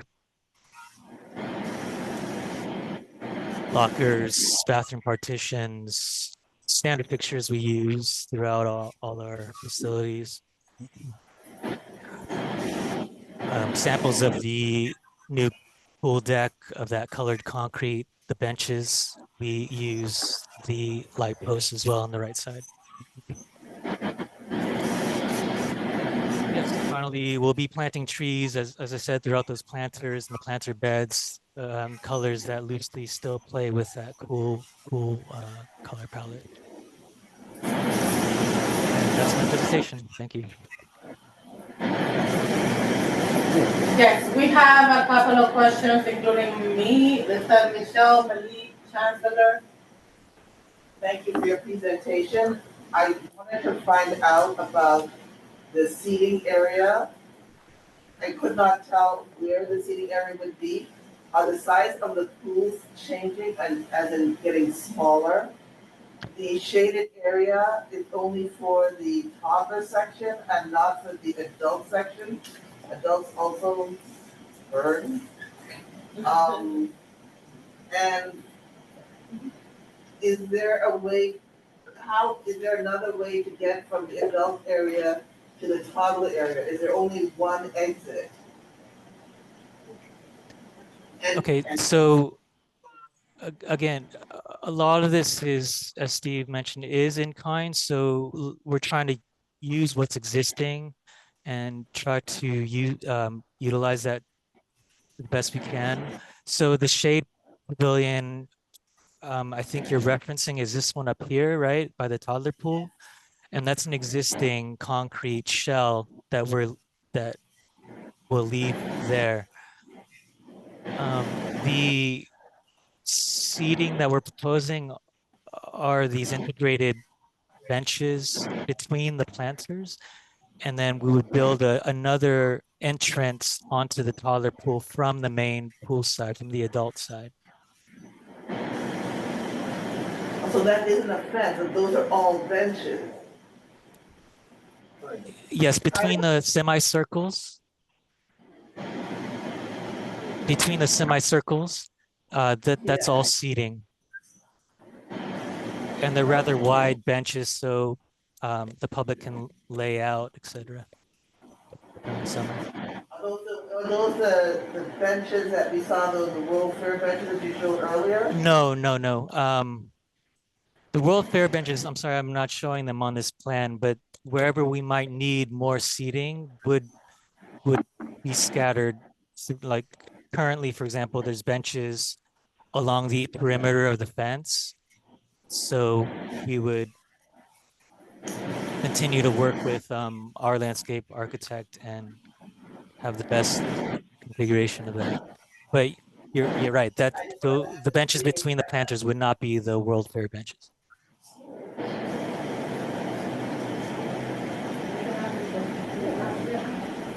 To add on to that, will you restore the perimeter area where the benches currently are? You mean the perimeter of the fence? The outside? On the fence, well, basically on the wall, there are seatings. Already. I'm asking, you're removing them and not putting nothing else there? Where the adult side, where the bigger side of the pool is. Right. Yes, we'll remove them because they're probably pretty old, and then we would replace them with the new World's Fair benches. With the same amount of seating, that's the thing, because there's a lot of seniors that are not gonna be standing around. Yeah. So we wanna make sure that there's enough seating replaced, if they're out. Yes, absolutely. Thank you. Yeah, add on to the seating, is it possible to add bleachers somewhere around the adult size pool? Because that was the very first thing I saw as well. It's like there's no seating anywhere for that. Because I know anything's possible, but Let me just go back to that 3D view. So you can see, these seat walls that we're proposing here is actually, will be able to serve the adult side, and you can see how it's mostly for the adult side actually. But Yeah, so so that's what we're adding, but we will keep, and I'm sorry I didn't show it in these models, but we will keep the existing perimeter benches um, around the edge of the pool. We'll just update them with newer benches. so estimate, just estimate how many people can sit in those seats, right? In those adults section. Yeah, it looks wide, but that maybe can maybe fit maybe 5 people, Mhm. maybe. So like, pretty sure In, summertime, pretty high. It's gonna be a lot of people there. Most yeah. of the people are not just gonna stand around the pool area. Do you mean 5 people per bench, right? So that'd be 5, 10, 15, 20, 25, let's say, can Yeah, and be that around the perimeter of the toddler pool. And then we'll keep the existing amount of seating that's currently there. Okay, let me just add our observations, because I was one of the members that joined the tours, and I was able to go inside the pool where I met with the staff in there. There were a lot of things needed, including seating. There was a table with 2 chairs in each of those areas that you just showed. So you're basically telling us that you're removing that and putting benches that 5 people can occupy. Am I correct? No, so the furniture is separate because this is a capital project. So what I'm showing here is what we're permanently updating, but definitely all the tables and furniture, that's I believe up to, and Steve, correct me if I'm wrong, up to public programming, but I'm sure there'll be, but there's definitely room for all the tables and chairs and all the things that they pack up once the summer is over and they put it into storage. Okay, so you're not putting new ones. You're just leaving the old ones that were already there, right? That's out of the scope of this project. We don't furnish these projects. So I'm sure if the furniture currently is in bad condition, which are you telling me that it's in bad condition right now? Yes, I am Okay. telling you that it's in bad condition, and I'm also telling you that there was a complaint that the men's locker had too much seating space, and that the women's locker had literally like one seating space. Um, and also the metal doors from like the whole facility was rusty, was cracked, and I had a whole list of other complaints. Are you replacing anything? Yes, we're replacing all the doors, all the louvers, all the windows, all the benches, yes. All This is the toilets, the sinks. This is Matt Ginrich, a regional manager. Maybe I can help clarify something a bit. So anything that's like structural, that's bolted down, that's cemented in, that isn't movable, all of that is going to get renovated and replaced. But then on top of that, we have kind of our pool like lounge chairs and tables and things like that that are put out on the pool deck for the summer season, and then packed back up and put into storage.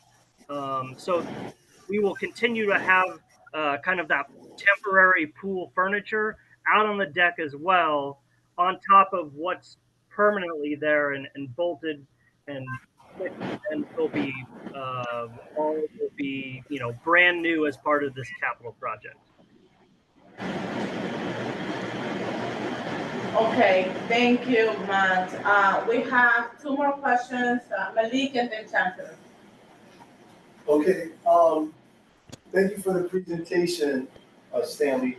I had a question. You brought up that the facility currently is only being in use for 6 weeks, and that potentially after this reconstruction, we can utilize this, site a lot more.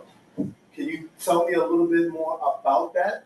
How and what would be, I guess, how many weeks can we use this site and what would be done there? That's one of my questions. And then the second question is, it's a playground directly right outside. And what would happen to that specific play area right outside of Wagner Pool? Because it's really close to the facility. My son was cooking mac and cheese right outside there, and Connie has some, right, Connie? And I just don't know if it's gonna mess up the facility if you're gonna do construction and you're combining it. So it looks like a lot of detailed work would be put into this. So I wanted to know what would happen to that play area right there. And the basketball court, if anything would happen to it. Right. So the playground is not in the scope of this project, of this contract. So that will just remain as it is. I don't think you heard the question. I wasn't asking to redo the playground. I was asking what is the impact that's gonna happen, or what do you have in the place to protect that small playground area that's right, really close proximity to the where you're doing the construction? Yeah, I understand. Well, during construction, we would um we would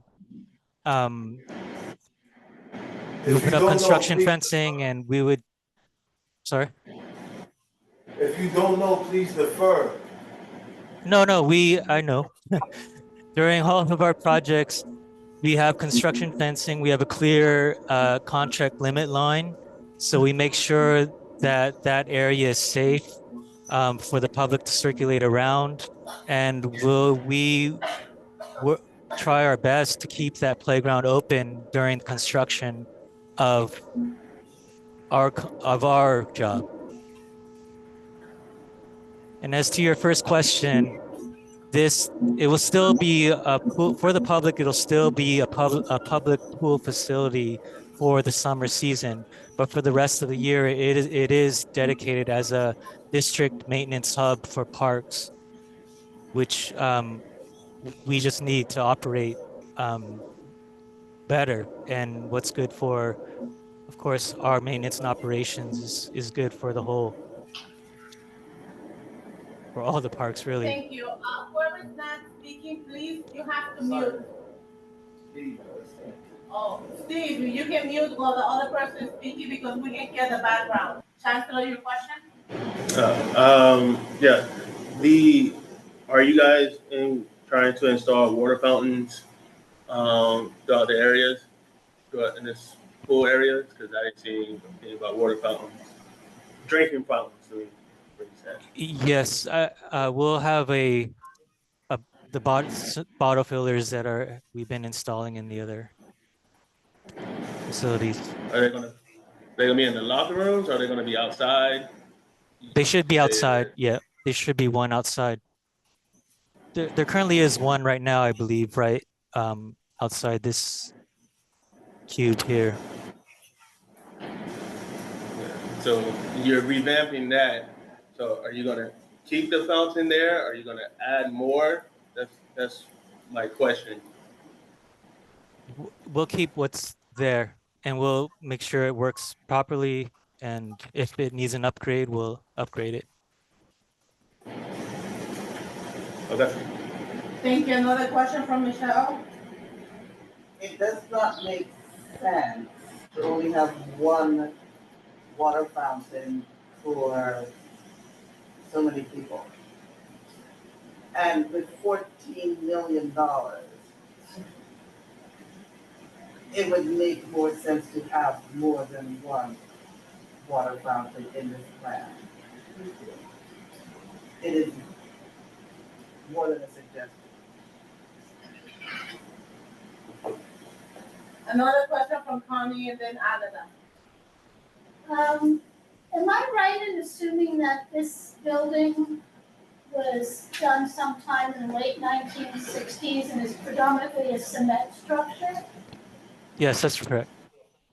Okay, so I've only been in this facility once, quite a few years ago, but I've been in the pool at Marcus Garvey many, many times in that building. And I understand that these buildings are desperately in need of upgrading and reconstructing because they just don't function like how they should be functioning. So I just want to clarify that the purpose of this project is to do what I'm trying to say is that you're updating the building. You're not redesigning the pool, you are doing some decorative work on the cement and things like that, but you're really updating the building. Yes, I would say that's the main purpose of the project and the bulk of the budget. But as I said, we would be reconstructing this toddler pool deck.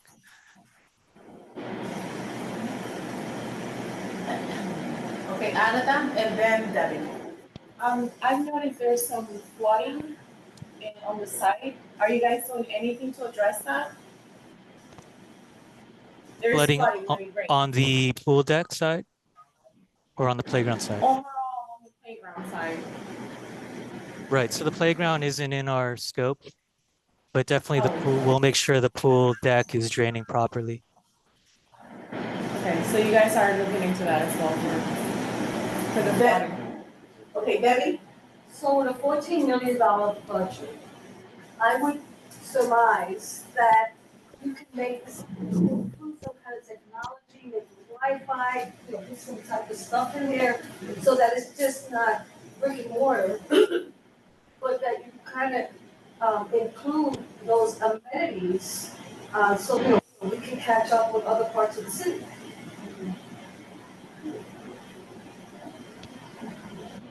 Okay.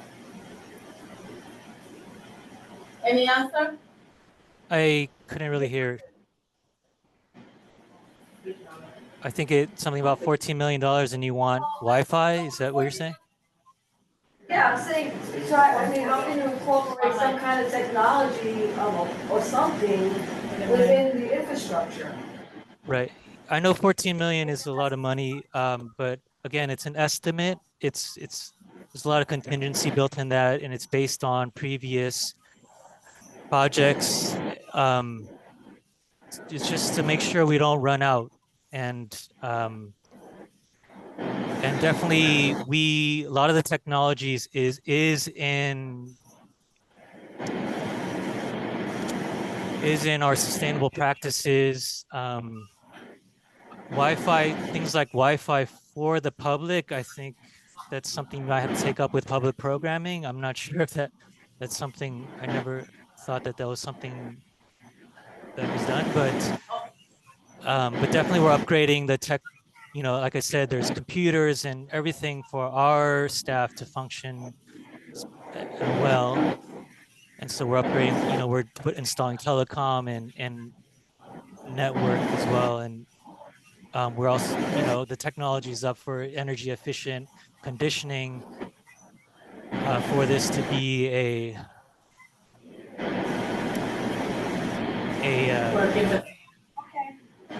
Okay, thank you, Fernando, and then Angel. I don't see a designated area for lifeguards. The main pool area or the toddler area. Were you thinking of just like giving them a chair, or is there a space for them? Yes, so currently we usually have lifeguards chairs at the adult pool. So we'll of course install that. Also, we've been installing the ADA chair lifts as well. And then also, as I showed in the interior plans, a larger space for the lifeguard staff and a first aid room. Angel? Oh, thanks. Stanley, what is the forgive me if I missed this earlier, what is the anticipated start date for the project if you get all the approvals you need and the project duration? We're hoping for fall 2027, and we will give ourselves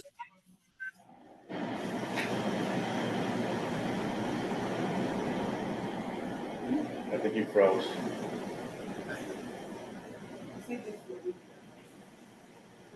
Stanley, you're frozen. It wasn't that good a question.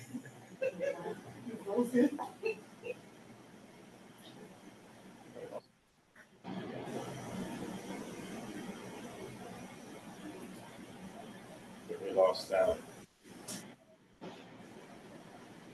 Like someone else can answer that question. Can you hear us?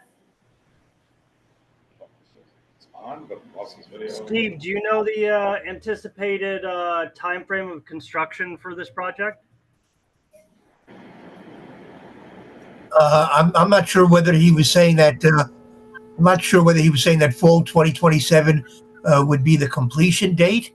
I'm not sure what he was saying. I believe he said that was the expected start date. I don't know. That seems hello. That seems pretty far into the future. I would think that. Is he back? Yeah, hi. Yes, so the expected start date would be fall 2027, yes. That it would take that long to go through design and procurement? Right. I mean, we're just being a bit conservative because from past experience, but we're hoping to finish design maybe February, March of 2026, and then procurement with OMB, et cetera, often takes several months. Yeah. Well, I think you'll do. I think you're going to do better than the fall of 2027. But and then how long a project do you expect it to be? We're aiming to just close the pool season for just one season, so a year and a half of work. So again, if we can start in the fall, then we do a year and a half, we would just close the pool season for one season. That's what we're aiming for. Thank you, Stanley. Okay, last question, Chancellor. So, yeah, you're saying that the pool, everything will be done by summer 2028. Is that correct? Is that what your estimate is saying? No, that would be summer 2029. So if we could start fall 2027, we would close 2028, and then hopefully have it open by 2029. Okay, thank you. We are moving on. They are asking for a letter of support. How does everyone feel about that with the half design that they currently have? I think we need more information and for them to come back with a more detailed schematic. There were a lot of things that were missing, such as a lot of stuff. We've already spoken about. I would like more of the details with, and for you to come back with those details. Connie? Honestly, I think there's a lack of understanding about the scope of this project. And this project really is the structure of the building. And I know how bad shape these buildings are in, and how desperately we need to. And I think taking advantage of the opportunity of needing to repair, really repair this building so that it's more functional for the Parks Department is important in this problem because we don't have a lot of buildings where we have staff housed. We have some housed in the pool house in Marcus Garden Park, and there's 6 people in a room a third the size of this. So I'm sort of getting the need of why they need to do this. And I don't see this really so much as a design project, refurbishing the pool. It's really about the structure and vegetation, all that stuff is separate from this. I think it's imperative that this building and the one Marcus Garvey Park, while I'm at it, are addressed so that they are functioning, especially those locker rooms, those bathrooms, if ever been in them, there's areas. But, so that's my take on it. This is a necessary project, and I just think the scope of the project is not fully understood. It maybe wasn't fully explained. Thank you. Russell? Again, Connie beats me to the punch. I think that your positioning is, even Steve, when you announced how from Senator Wagner to Mayor Wagner and their impact in the community and paying tribute to them, like in another project on Randall's Island, I think this should be introduced to the community, the importance of that operation as a plant to the Parks Department, and as a end result of that, how maximizing that usable space. So you say now from 6 weeks to more time to operate, one could not hear that didn't touch the pool, why this whole operation would be better for the Parks Department and benefit the community in doing so, how the structural changes will benefit the community in that way. To complement what Connie said, so it's being initially introduced as we're making improvements to this facility to benefit the community in its use of the pool, when it's actually in the reverse. As a result of you doing what you're doing to benefit more usage of that facility more times of the year for multiple reasons for the Parks Department's operation, as a result, this is what the community is going to get, a fully operational, more efficient operation of the pool facility, and trying not to interfere with the adjacent recreational space, because that's not even in the trajectory right now. Not saying it's not in your work scope right now, it's not even in the foresight that there's going to be improvements on that. Thank you. To a better presentation to the community so they can see where things are not happening, why they're not happening. The cost factors that are there, why they're there.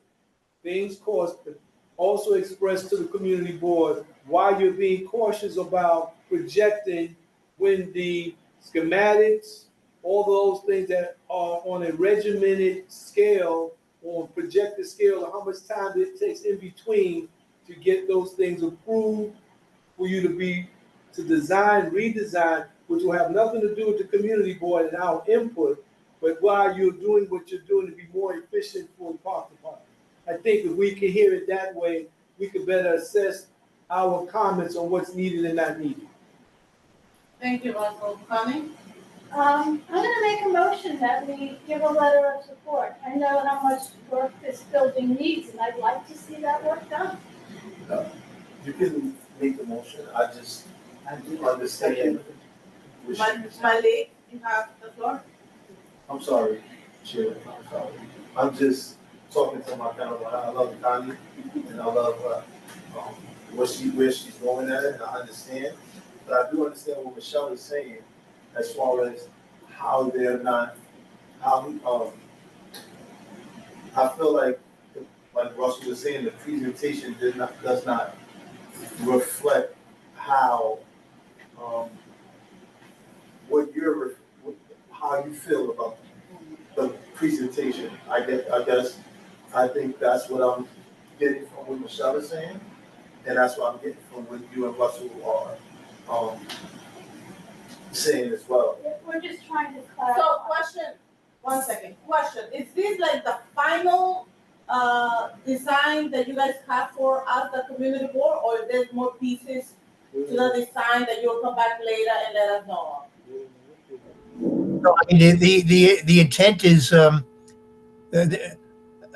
mean, there might be very small tweaks. The intent is that we came here to show you the design that's been, it's gone through the Parks Department process, and I really appreciate what Connie and Russell have said, and what also I think needs to be understood is that to the extent that we can provide better and more efficient facilities for our staff, we are then able to better serve and maintain the parks in Community Board 11.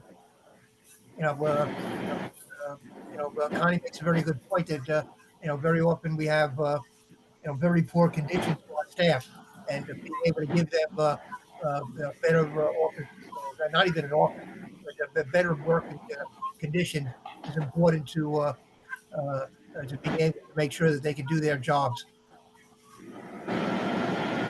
Thank you, Steve. There's a motion on the floor, and that's in second. Thank you. So Connie beat the first motion and Debbie seconded. No, what's the motion? A motion is Wait, 1 second. Yes, the motion, one mic. Connie, you have the floor.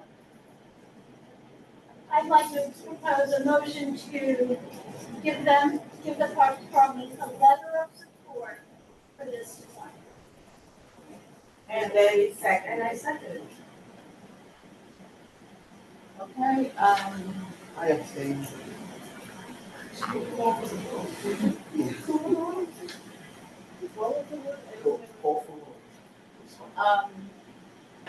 Angel, can we have a roll call because everyone? Can I respectfully just say, you're the chair, you tell me what to do, and I will do it. You're the boss, say it, and I'll do it. Angel, can you please do roll call? Yes, ma'am. Fernando Alvarez. Aye. Rosa Diaz. I can't hear you. I'll come back. All right. Chancellor. Abstain. Connie. Aye. Malik. Debbie. Yes. Russell. Yes. Agatha. Nay. Michelle. Abstain. 1, 2, 3, 4, 5. 1, 2, 3, 4. The motion carries. There were 1, 2, 3, 4, 5 in favor, 2 abstentions, and 2 nays. The yeses carried. Okay. Thank you for the presentation. We had a lot of questions. Thank you guys. The motion passes on the support. And now we have a committee discussion. Let's be ready. It's not gonna be for 15 minutes. All right. Thank you all. Thank you. Thank you. I don't understand why. I thought that the second meeting was going to just focus on this. I apologize if I was. No problem. It was just 2 small presentations that we all had questions, and I think everyone's point of view counted, and it's 8:30, so we still have like an hour. We can do this. Yeah, but it's still not get the quality of thorough work on this. I just have to say this, for the record, this does not provide ample opportunity for thorough discussion because it's 8:30 and people will be like, oh, I gotta go. So I think that for the future, if we're gonna have separate meetings, there should be a separate meeting for business and a separate meeting for this.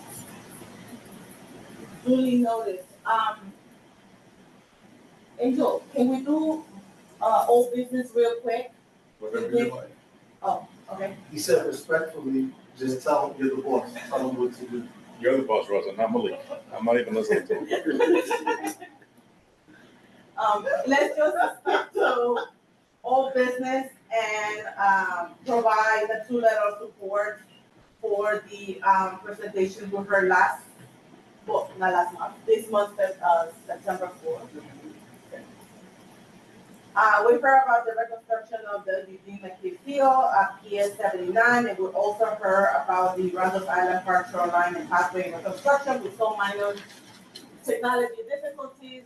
Cheryl was able to send a full presentation video with details and everything. Can I please have a motion to consider providing a letter of support for the reconstruction of the Eugene McKay Field at PS 79? Thank you, Connie raised her hand first, Debbie seconded. Everyone in agreement, abstain? No? Okay, motion passes.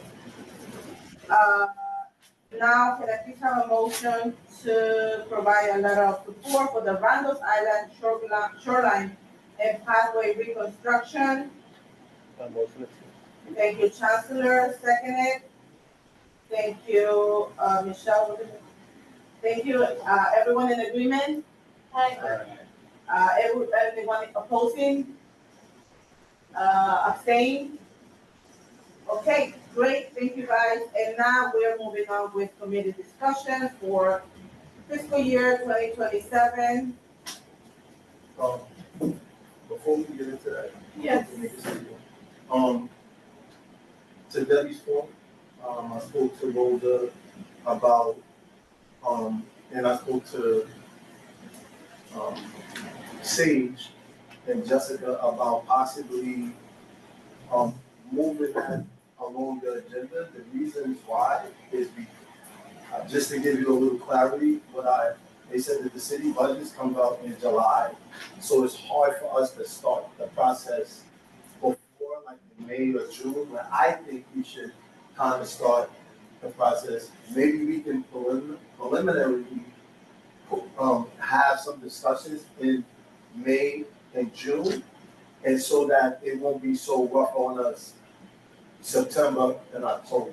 Yes. Just to your point. Well, to your point, I just want to be clear that now it's 8:30, and I just thought that we were gonna, when I saw we were having a second meeting, I thought specifically that we were going to address this, and it made sense.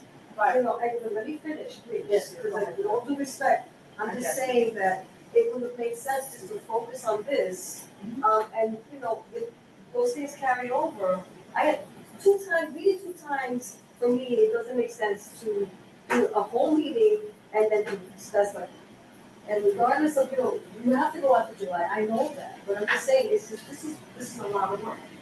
You know, and the quality of work, the quality of the conversation is gonna be impacted right now. Okay, so, This was, go ahead. the reason why we're not having a meeting in October is because of the holiday, correct? Yes. Okay. No, it's the same, this is the October. Yeah, I know this is the October, but I'm saying like actually in October is because of the holiday. Okay, so we are moving on with the district budget, so that way, any more time, we just like try to get some, additional requests in, hopefully from the, park stores that we did. And I guess we can leave off one of our requests would have been, honey? I have 3 ads. Good? I think we should do a restoration of Cherry Tree Park. Our multiple tours there have shown that this is an actively used park. I think I'm really speaking on behalf of the constituents who are using that park. This is much more actively used than any of the playgrounds we visited. There's room there for maybe getting a dog run. There's a lot that could happen there. So I'd like to get this, you know, in circulation or even in people's minds that we need to restore this Cherry Tree Park. Okay. So, you're saying to reconstruct or upgrade the park?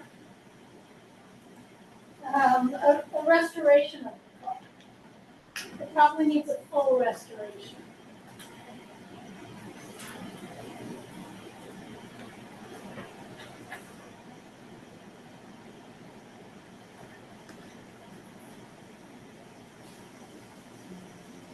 I'm saying full restoration as the other parts that we went to, we got the whole reconstruction, we say it Yeah. complete, so reconstruction, and then, so we could. Thank you. What's the parcel under Sure. like 99 99 shots, 99 shots. Yeah. 99 to 30.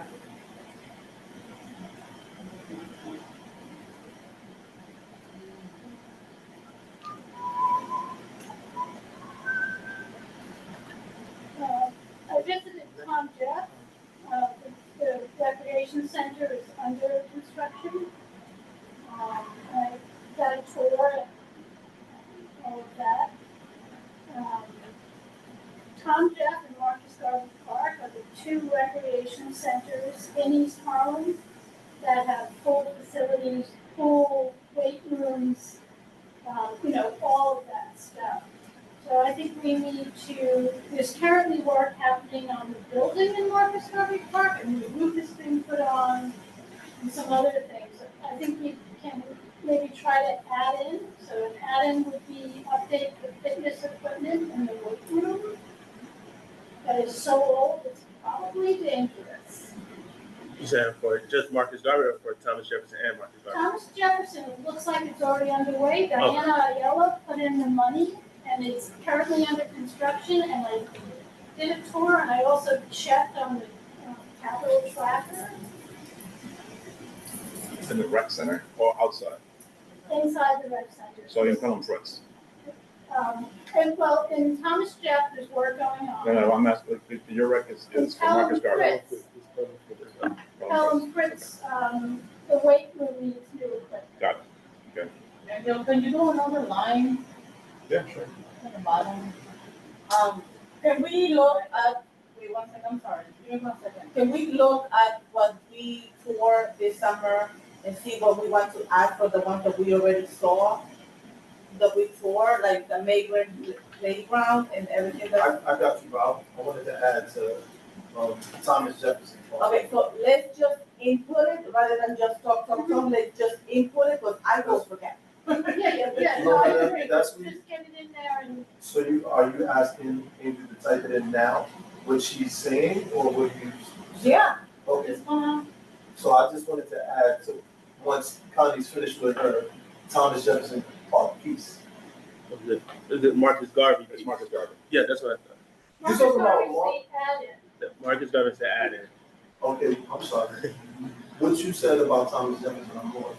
Well, I was checking them both. No. But which one, what are you saying about it? Specifically, Thomas Jefferson, I don't have nothing to add about. I left Tom Jeff's thinking it was being done. Okay. Yeah, it was being renovated. Like the whole, The money's there, the work was started. the whole park, okay. I have to see things in person. It's not true unless I've seen it in person. I did also visit the dog run there. It was awful, but it's on the capital tracker of being redone. But everyone in this room should be aware of that, because this is a presentation that's going to come to us. So in one of those boxes, we're gonna put all of the ones that we believe need full restoration or upgrade, right? Yeah, and upgrade the fitness equipment in the Helen Fritz Recreation weight room.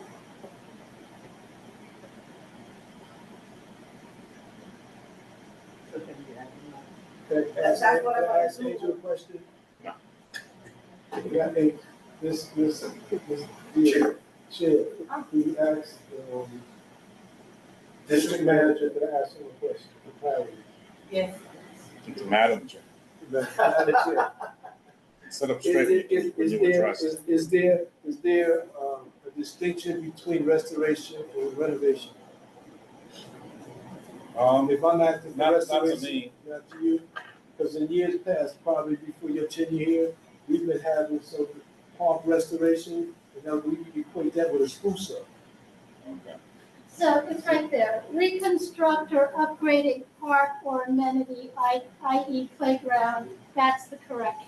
Okay, So long as it's not misinterpreted. in the ask, are you okay with, instead of restoration, renovation? Sure. Okay, there you go.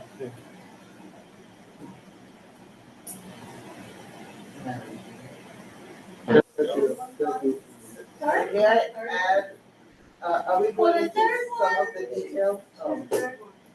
Thank you. The third one was to upgrade the surface in the Marcus Garvey Park building.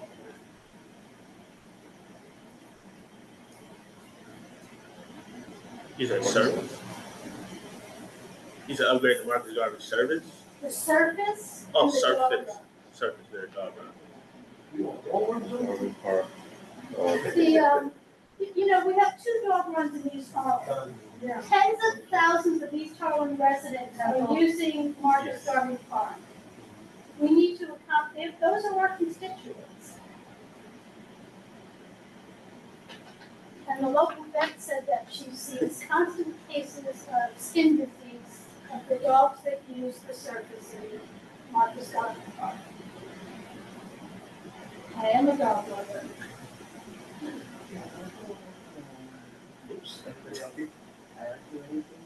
I have stuff that you can go. How do you done, right? I'm Or you have one? Michelle?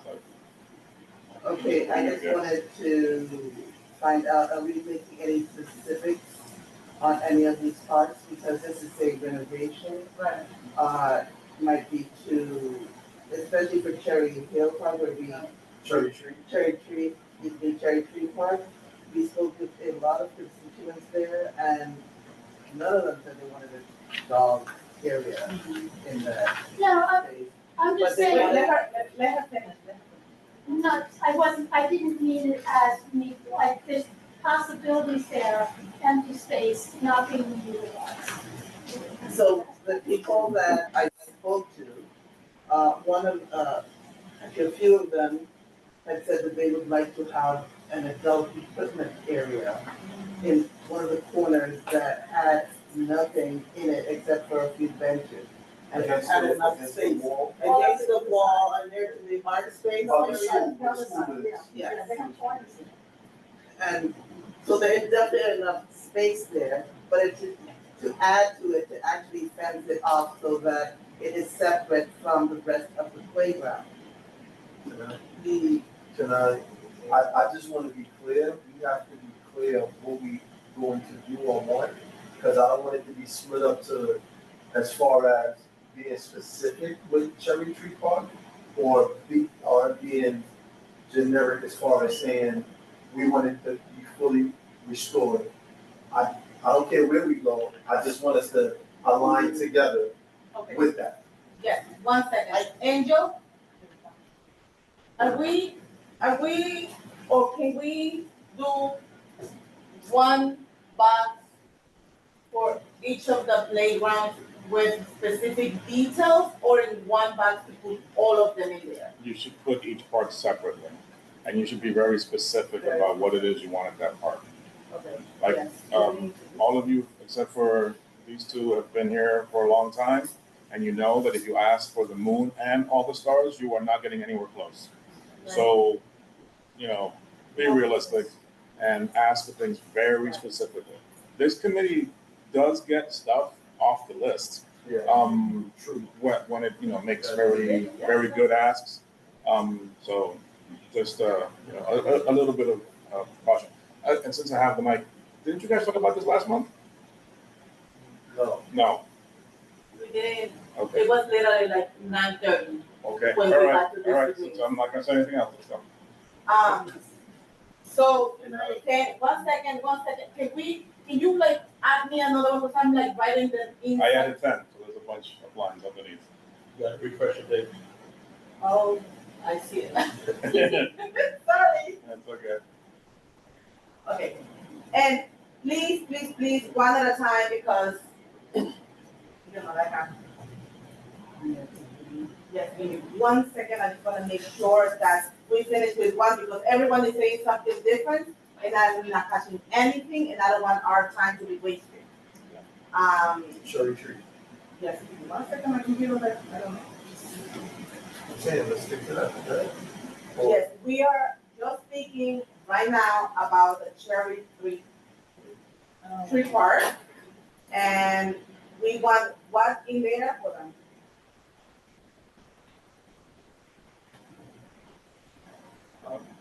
No, her computer's stalled. No, I'm gonna text it or email it, what you said, and so that she can have it, you can save it. Okay, so the explanation is funding should be allocated for a full renovation, right? Full renovation of Cherry Tree Park, including but not limited to, what we want there? Painting of all equipment. No, new equipment. New equipment, I like that. New play equipment? Yes. Okay, new play equipment. New what you said? Play equipment. New play No, equipment. Play. Oh. Okay, what else? I would add painting and or new equipment, as well as they want the horses, the kids want the horses. To remove the horses would be taken away, it's a huge part of what kids like. However, to change the paint or to have another way of, none of the parents like the color of the horses. Can I just clarify? Include an element of new play equipment or fresh painting. Of everything. New equipment doesn't need to be painted. You want new equipment, you don't want to throw a coat of paint on it, because that's what they're doing every year. So They have a renovation would be new equipment. Yes, I would say restoration of the horses, because we don't want to lose them. We also don't want them just painted, they need to be stripped, sanded, resurfaced, and then painted. And restoration So this is what I would do. Restoration, I'm just trying to give you the words. of the current horses. Okay, Existing. let's just, when someone has the mic, the other person has to start speaking. Okay, so let's go with you back again. Restoration of the current horses, The okay. bathrooms need to be upgraded. Well, I guess that comes with full renovation. Okay, bathrooms, I just want to be as outdated. specific as possible, Yes, descriptive, yes, that's, what else? as well as the fencing and the rest of that I have. I got you. We have the rest of it. Wiring, fencing, tops to be aligned. To be aligned. There's A lot of the fencing tops of the to be made. fencing tops are not attached, they've been separated Oh, because of the buckling of the lack of seating around the edges of the park. The wiring of the what? The tops of the fences need to be fixed. Just say fences. Yes, please make it as simple as The fences need to be fixed and more seating in the area of the, tennis courts and basketball courts. Tennis courts. And hope. I think you can just say. Around the court, additional seating around the edges of the court, including stadium seating. There's no way for that. Just additional sitting around the court.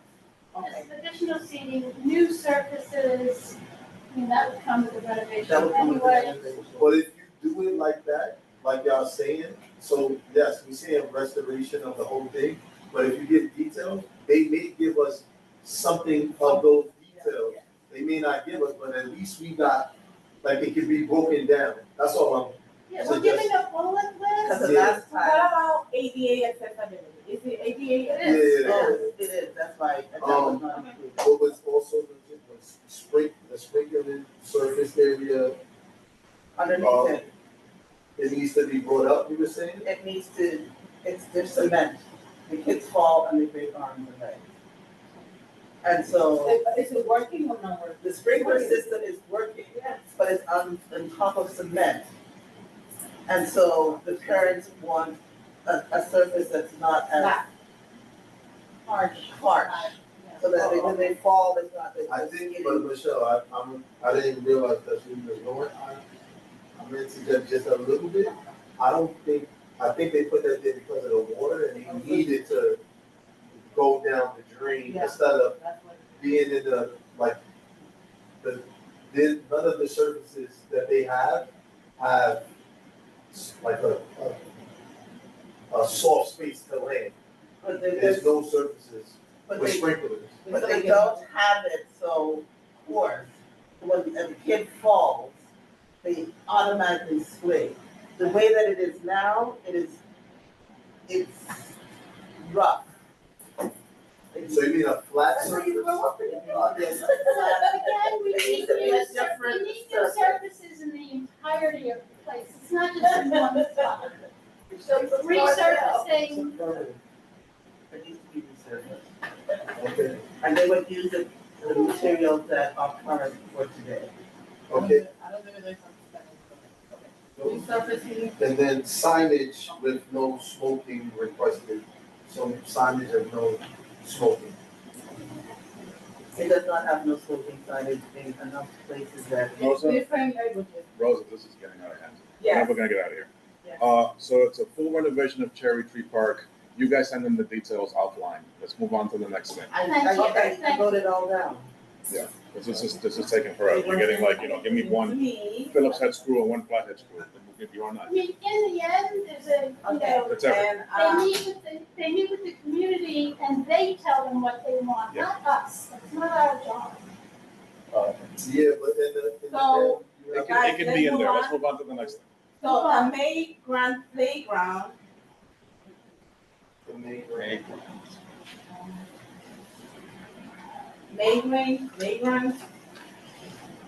playground needs, new floor.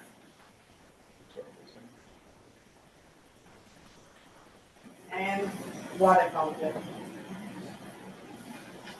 Each new water fountains or just like replacing them or Yeah, putting in they're new ones? broken. Okay, okay.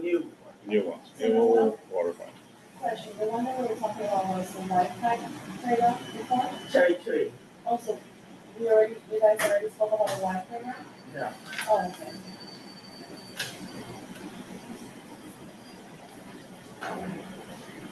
And She's not going to. yeah, we already did that. But I do.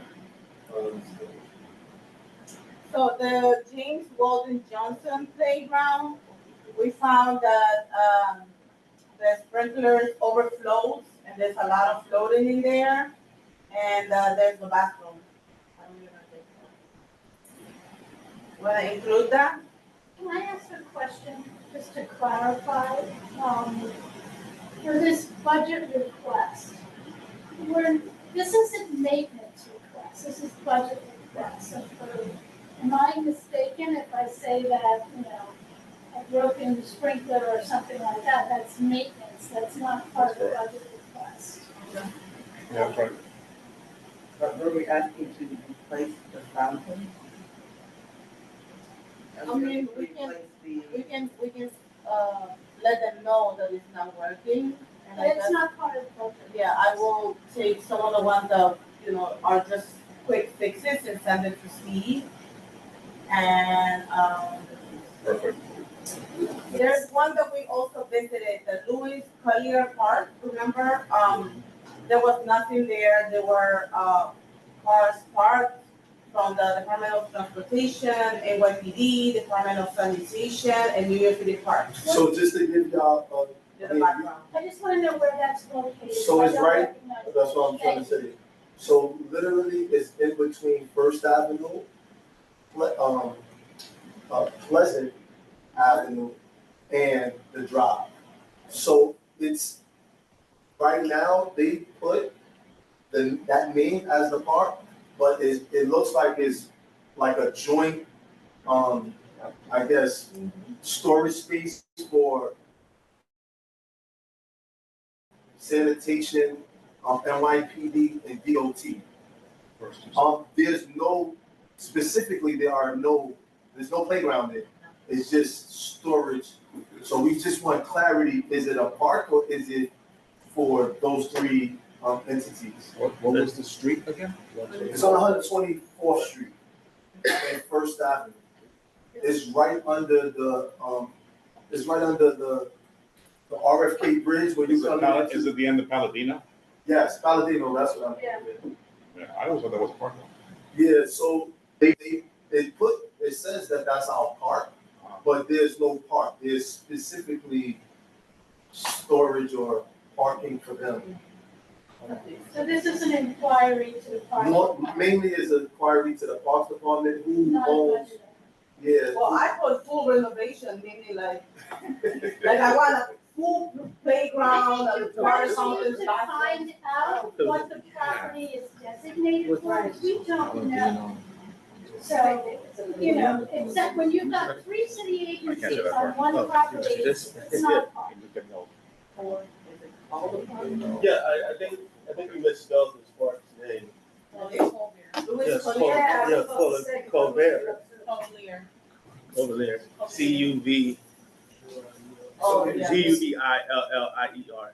Everything on there still stands, though. Except for the misspelling. The spelling might be off, but everything stands.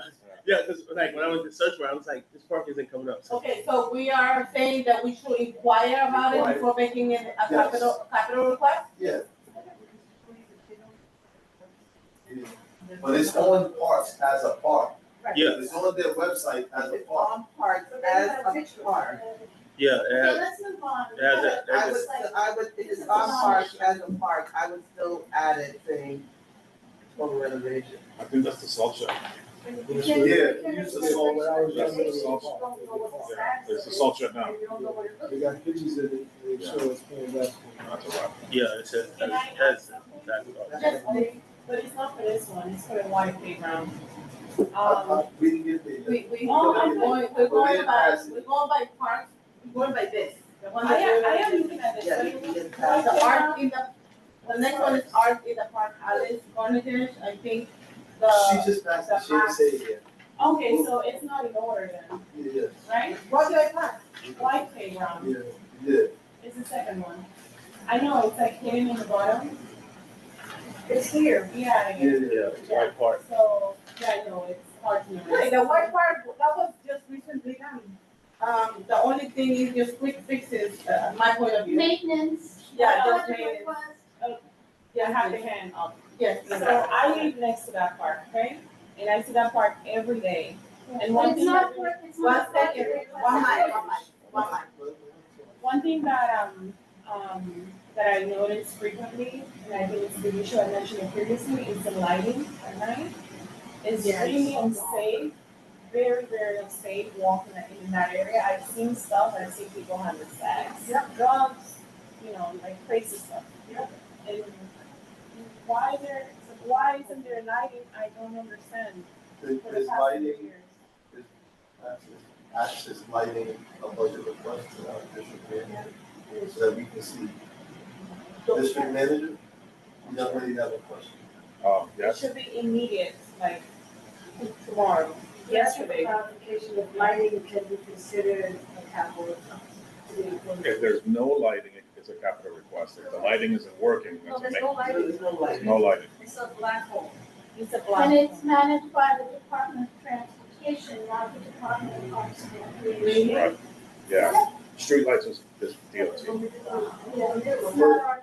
But But if it's in the, like, in the park, it's still DOT, or in the park, it's In the playground. in the playground. Yep. There's It's nothing in the DOT. playground. Outside of the playground, It's DOT, inside and outside. Oh, It's the inside. weirdest thing, I found this out the hard way. I've also seen NYPD lighting outside in other playgrounds, so is that something we can request? Like the huge. Temporary. What about? That's what we found out. One No, second, no. one second, Russell. There some parks that have some great areas. I'm in a playground that's attached to Abe Lincoln Housing. The Department of Transportation is responsible for our lights. So there's certain things that may seem evident or clear, not clear. This is something that has to be investigated. So this, so okay, let's ask. yeah, let's just read that, we can put it in both Because DOT, we it goes can put it to, in both Department of Transportation okay. and here. it ultimately. But this is not a capital request of, are we? You gotta find out, you have to find out if it could be a capital request, because the bottom line is we're gonna be paying for it. Right, that's what I'm saying, we need it for now, like, this is our, you know, So make the so issue. I'll just put a note. You can, And this is something that if we see something, say something, you know, let's put it in an email. You know, like I know, for example, Jennifer from Esplanade, she has been advocating for lights, and that has been done, you know what I mean? It's the, like, other agencies are always very responsive. Okay, we're moving on with art in the park. I know the swings are very rusty and the floor mats are like super rotten, and the water fountain doesn't work. Angel, are we able to put it in as restoration? This is, Art in the park. that's not the name of the park. Walk in the park? No, it's not. No, Alice that's not the Carnegie name Park? of the park. Yeah, that's what it is. Oh, no, it's called Alice Carnegie. Alice Carnegie Park. Didn't you just jump through? Could you go on Lewis, and then the next one is Whack in the park? Yeah, but the glass. Practice rock. Okay.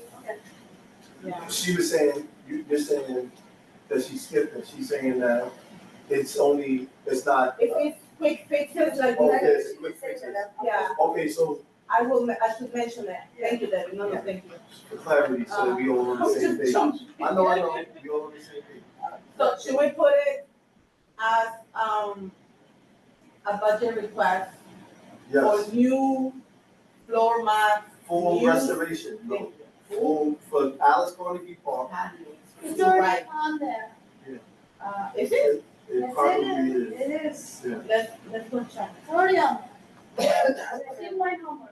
Every I word for word. remember something.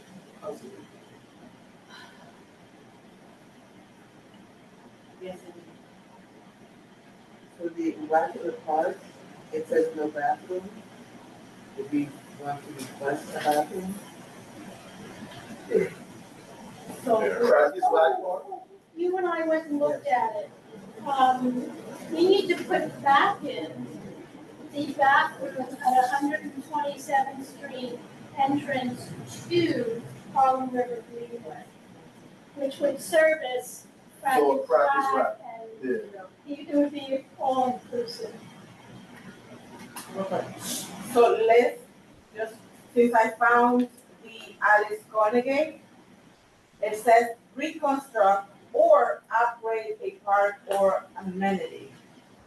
Are we Full changing it restoration. to maybe, it's 19, Angel? Maybe Yeah, no, I'm change it, looking at it. maybe change it to full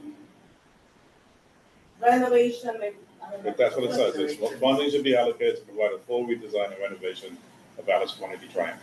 Okay, Yeah. so it's there. That's what you're referring to as the park. Yeah, yeah. Yeah, so we're there. So should, the request, should that be just reconstruct or full renovation? No, exactly what it says. Yeah. Yeah. So just as a reminder, Okay. okay, guys, just a reminder. The request column, that is the language of OMB. The explain column is your language. So don't get hung up on the request language so much. Get your hearts around the explanation part, and then I'll figure, Khalid, but I can't do this. Khalid will figure out the request language. Because like they have set stuff, they have a menu. They have a menu that we have to match to. Oh, that was precious. I have enough committees, I'm good. Thank you. Yeah. So I know, one of, board members also requested, for our consideration, obviously, to install canine waste bag dispensers at all entrances and along green thumb gardens, parks, and playgrounds in East Harlem that are managed by, the department, by New York City Parks Department. These locations are often high traffic areas that serve as gathering spaces for families, seniors, and children. Pet waste left on the ground creates health hazards, sanitation concerns, and limits accessibility for residents. Actually makes that jump. The presence of dispensers would encourage responsible pet ownership and reduce unsanitary conditions. And What's that for? I think the canine waste bag dispenser. Canine. Dog dispenser. Yes, Jeff. I've had my hand raised since you started. I didn't see your comment, sorry. So this is happening all over East Harlem already as we speak, but here's the catch. It's not working. this is something you need to take up with the Department of Parks and Recreation. They've done this over and over and over. So historically speaking, over the last 15 years, these dog dispensers go up, they get taken down, they go up, they're constantly empty. So you can put it on there, but So what I do think you you feel need to like- know the history. What do you feel like, you said it's not working. What part, is they not They're always empty. refilling it? So they're not refilling it? So wherever there's a dog run, they are willing to put in the dispensers, but the dog run, people who manage it must fill it.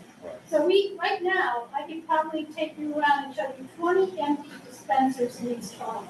This is an ongoing problem for years and years and years. Yes, we do need, or people who have dogs do need the bags. I'm sorry, when they leave the house, they take them with them. I had a dog for all of my life, I always took it with me. Just because we put a dispenser doesn't mean it changes anything. So this has been a really unsuccessful program. We need to come up with a new idea. We need to come up with a new way. Okay. That's the history. Bag needs to be added to all of these containers. The containers should go up. Having nothing is ridiculous. Having the bags added each time should be part of it. So, yes, leave it, and I guess, constant monitoring that is That they're filled with bags. filled with bags.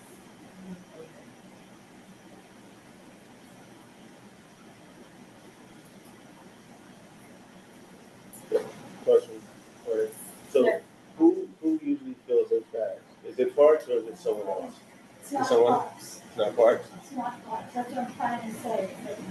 So it's a vendor. It's the dog walkers, it's the dog run people. So the it's people who community, use- the community's supposed to fill it.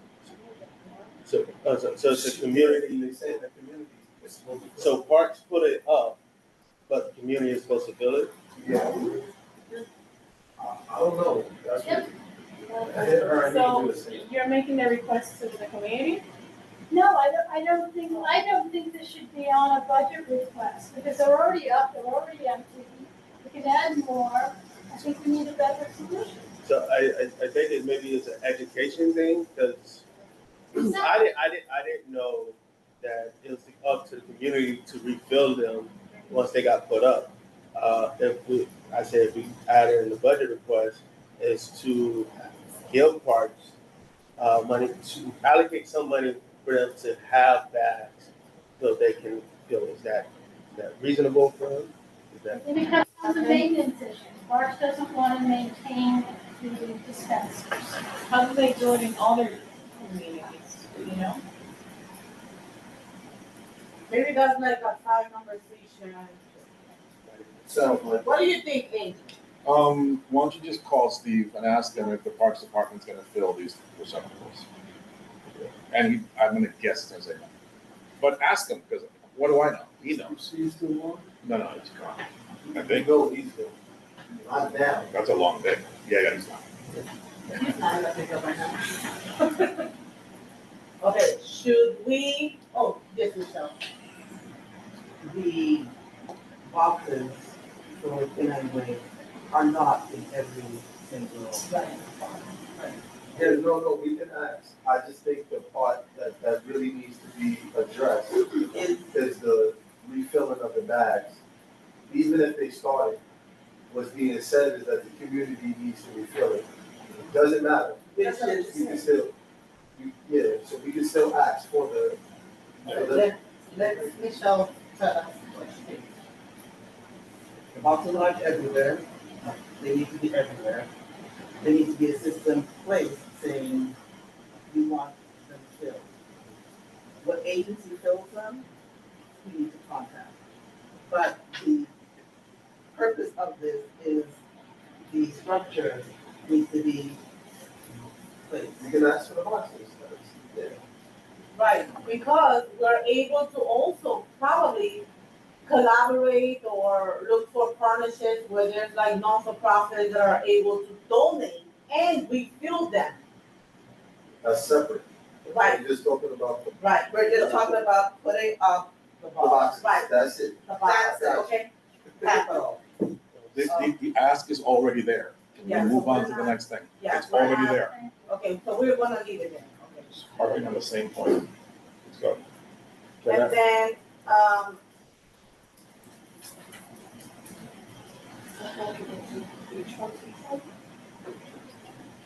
but the water disposal work will touch bases with that, Harlem River Park. Oh, that's under construction. accessibility. I have one that's not there. From Marx Brothers Playground. From 96th Street. Yeah. 96th Street. It was the first day, the first playground. Oh. I don't know if it's on. The 13th? What's that, Yeah, the the 13th? first day. I don't see it here. It's Either May 4. No, it's not here, but I don't know if it's on our Okay, so tell me, capital expense.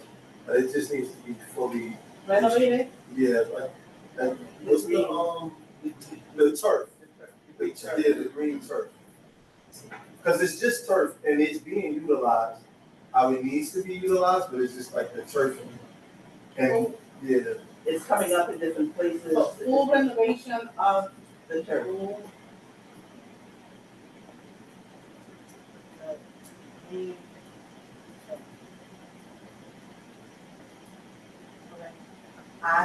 What was the playground? MERX. Okay.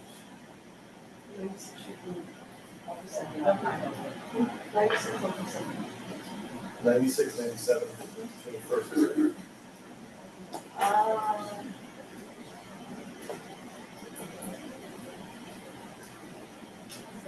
Can I make a proposal? It's in general for all parks. Signage for whatever evacuation zone each park is in. It's everyone needs to know their evacuation zone in case of a coastal storm was to happen. And parks is a general location that most people go to, and so the signage is be posted in parks. Parks can post them to be placed right there by the entrance of what zone you're in once you enter in the park, right? So most of East Harlem, I can pretty much say all of East Harlem is in a zone rather than 1, 2, 3, or 4, or 5, or 6. And currently, the only buildings I know that have their postings in there are NYCHA buildings because it's a law for NYCHA buildings to post what hurricane zone they're in, evacuation zones they're in. I'm saying letting parks put up signage to let everyone know that, right? For example, Marcus Garvey is zone 4, right? And then that Culliver one, which is not a park anymore, it's a salt shed, that would be zone 1, and so on and so on. Okay, so signage for an evacuation. Say that again, but. Evacuation zone. So for all Assisting, parks, one second, emergency like, management. 1 So- second.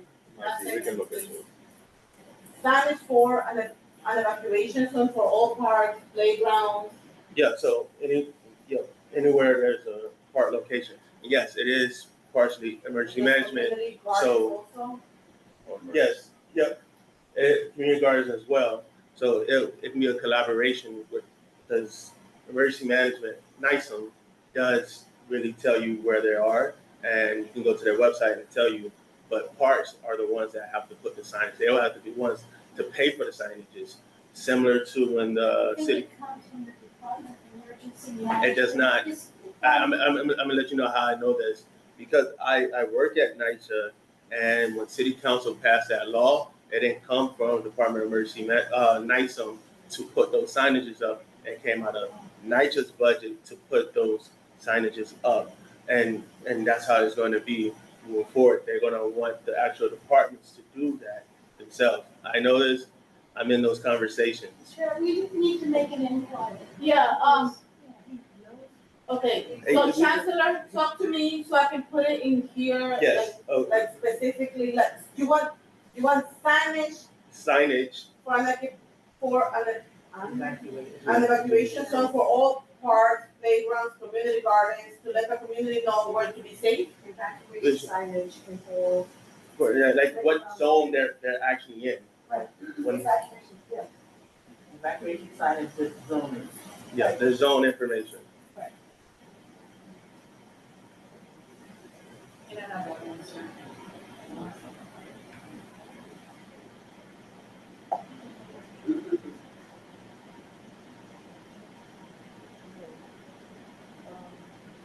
Evacuation signage. For what? Evacuation signage. New York City's evacuation. Evacuation signage. with 5 zones. people talking at the same time. I just want to get a whole sentence now, like just, okay. Evacuation signage. The placement of evacuation signage by zones in playgrounds and parks in zone, Yes. right? Yes. The placement of evacuation signage With zones. with zones for all parks, playgrounds, community gardens, to let the community know where to be safe in case of, or just leave it like that. Just leave it like that. You don't have to explain it, maybe. You should know, figure it out. Okay, next, I don't know if this is possible to request, this is not a playground, it's wasn't park, but the sidewalk, starting with 96th Street, I don't know if this is a coincidence, all the way through 110, is terrible. We know that, it's like on pavements, you can see it's flat, it's walkable, but as soon as you hit 96, it's just paved. And there's the Sunflower Center, right outside. Oh, Fifth Avenue. Yes. Yeah. Okay. Central Park. Yeah. Well, I was trying to hit the Central Park. So I don't know if that's something, since it's not a specific playground. So is it about paving? The paving. So yeah, it's specifically. Yeah, it's the tree roots are raising the paving itself, and it becomes very big. yeah, that's a whole different thing. That is not. That's not right. It's not what? That's DOT. That's the OT again? Yeah. I'm in the wrong tree. No, you're not. No, you're not. No, you're not. But, so 96th Street, 110? Yeah. It's a mess. I don't know what's on the mess. If you walk below, they have a whole different treatment. You're still talking to. No, that's okay. I just wanted to. She really have. Oh. Different committee, that's all. Oh, okay, so I have a good one, the Moore Playground, remember with Connie, the monument, I don't know if this can be added. Never mind, that's arts, right? Yeah. Yeah, that's. Yeah, right, that's remember when you took pictures, yeah. And the Abraham Lincoln Playground, I have no complaint, that is the most beautiful park that I've ever seen. Right, Mr. Schuller?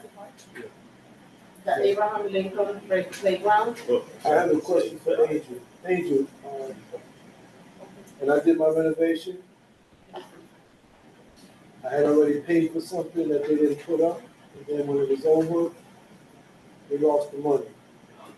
So Steve Simon and I are working on it. Is this something I can put in here? What is it specifically?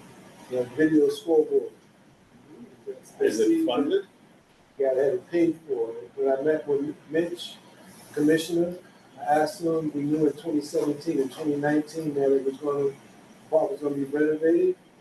You know, we already had it, I asked him to put it up and take it down, just like when I built them back, the back, things that in that park, I purchased, I got them bought. Put them up, take them down, renovate the park. He said no. When it was over, money disappeared. Where does the money come from? A private source paid for it. So like I said, it's in the record, so. All right, so if someone else paid for it, we're not gonna ask the city to pay for it, it's already paid for, they gotta put it up. Right, that's what I'm just Yeah, asking. yeah. And this is. No, I'm just, like, This just is working it out. quiet, this is quiet, that's why I don't have to mention. That's something the committee should ask put that, I guess, send them a letter, say, look, this was paid for, this was promised, it's supposed to be up, what's the status of it? Yeah, so that's what I'm saying. So Steve and we talked about it last week. That's why I wasn't know if he was on for the say. Because I tried to do something during the summer where we're gonna go, we do a different source combined with the park, with the commission to do it. I think I have one, if I remember correctly, with, Malik and Connie. Each one, they have like several stairs. There's no way to go from one side to another.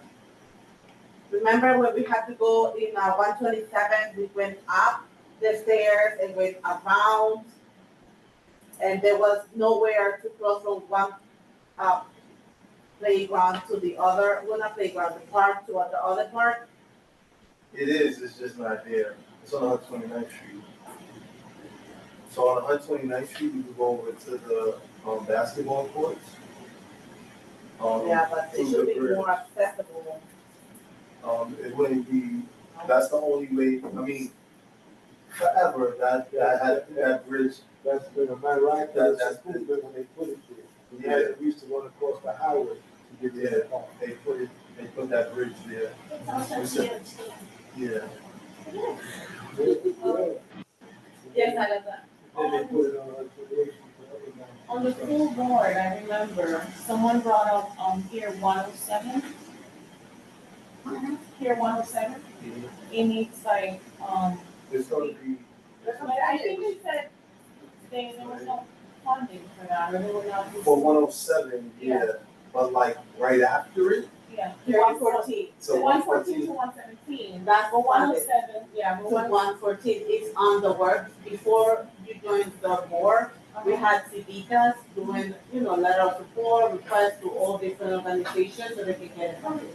I see for 107. From 107 to 114. Said tonight. Ah, It was already been out. Yeah, so it's on the works, Yeah. Thank you.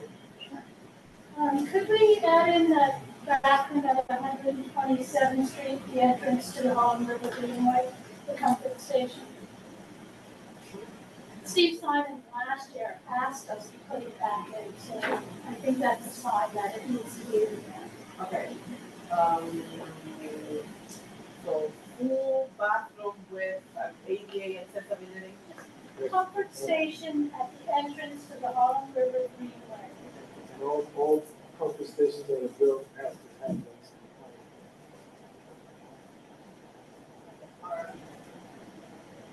that. The Holland River what? Greenway. That's it, we leave it like that. I don't think there's anything else. That's complete, that's complete. Easy.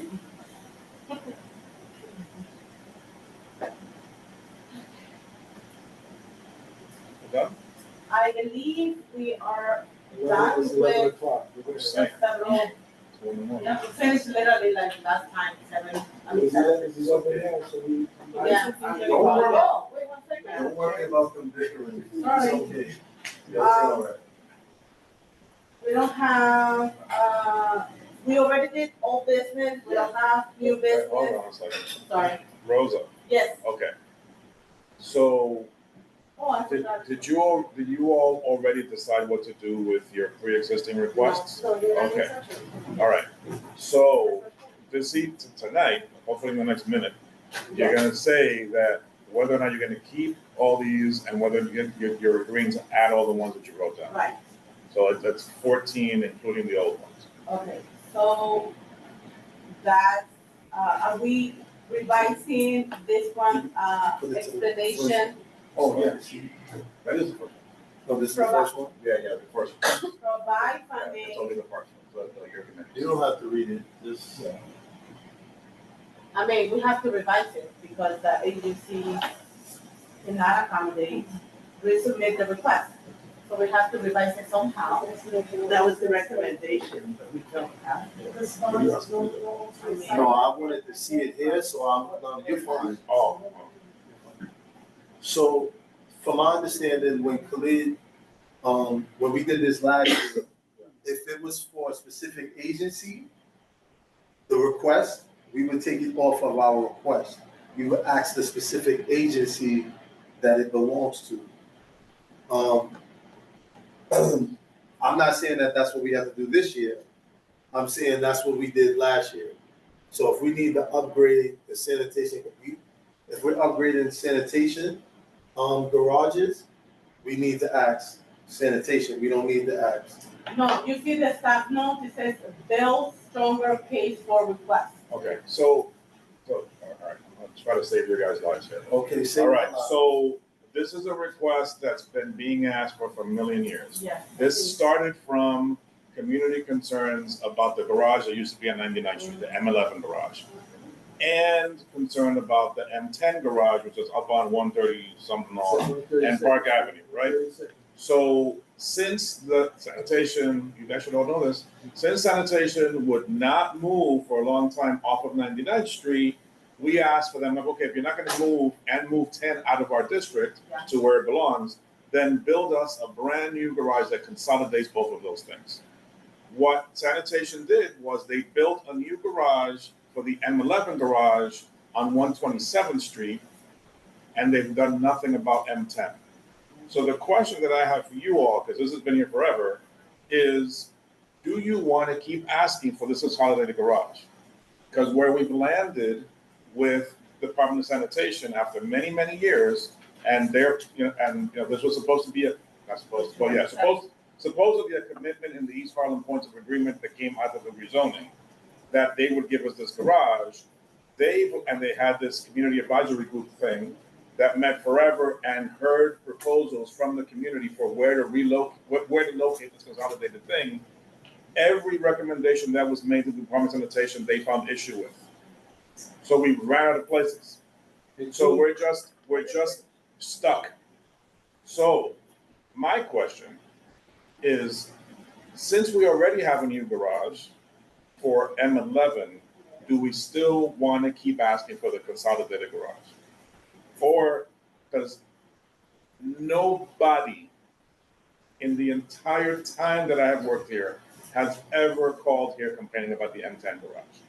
They may complain under their breath, they might have given up complaining, but nobody's calling. So if they're not calling, then they're not calling, and no one's complaining about the M11 garage on 127th Street. Don't get me wrong, I hate that they did that, but they did it, so it's there. So the question is, do you want to keep asking for it? If you do, fine, then just leave it the way it is. But if you don't, then ask for something more specific, because you're going to keep asking, and their excuse is always, well, we're waiting for the community to give us an alternative location. We told them Randall's Island, we told them Second Avenue, we told them a million different things. And every single one they found issue with. And now as the community builds up, this is the reality, as the community has built up ever since it's being asked for, there are no spots big enough to put a consolidated garage. Like it's a big so what was the word? Footprint, thank you. Footprints that you need to be able to do it. So if you want to keep it fine, we move on to the next thing. I just wanted to give you some explanation on why we're there. Yes, Debbie, 1 second, This is an important issue, right? And maybe it's an opportunity to bring to the new, whoever is the newly elected council person, and see how we can kind of take advantage of that.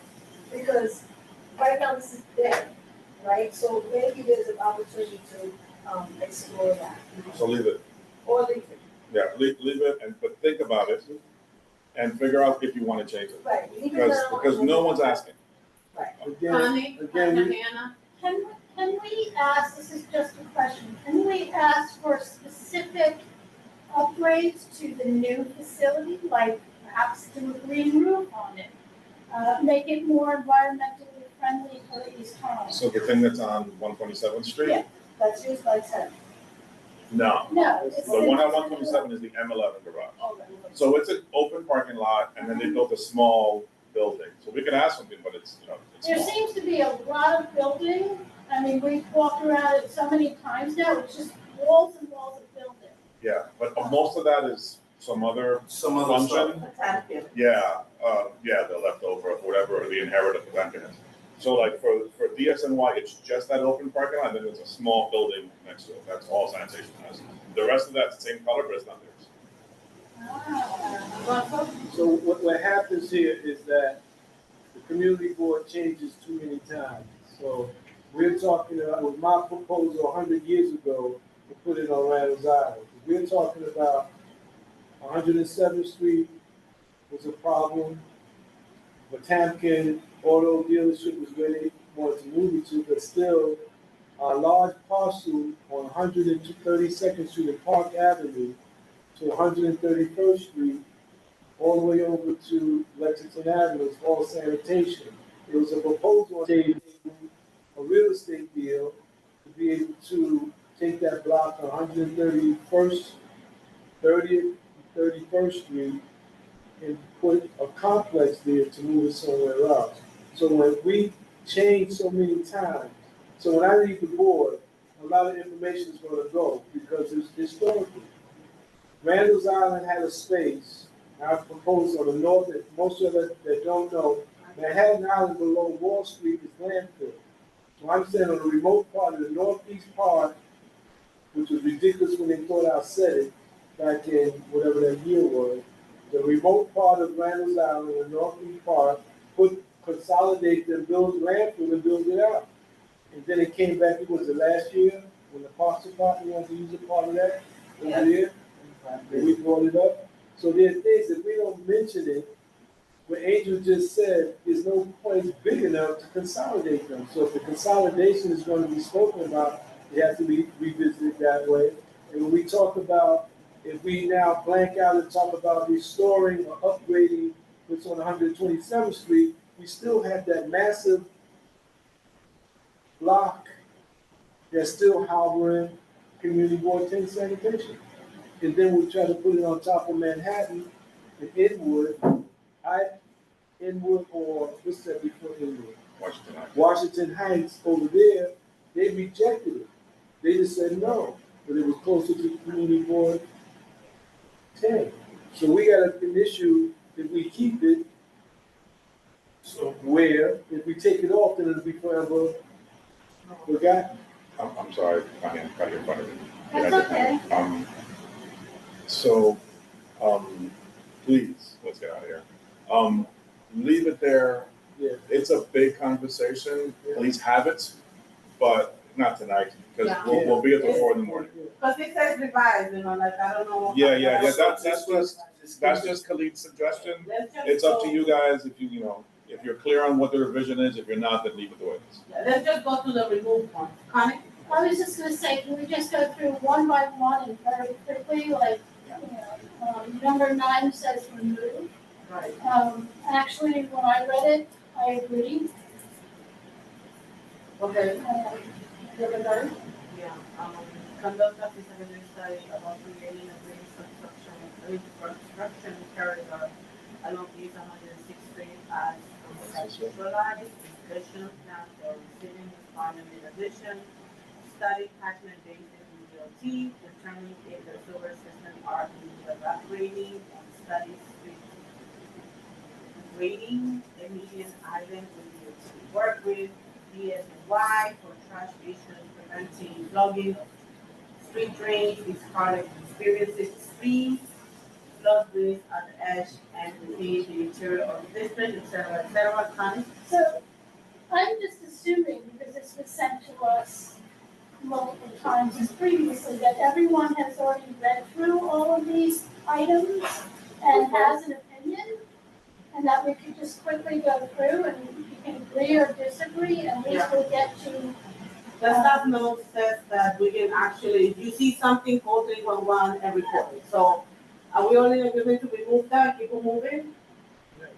Yeah. Can you move up, Adrian?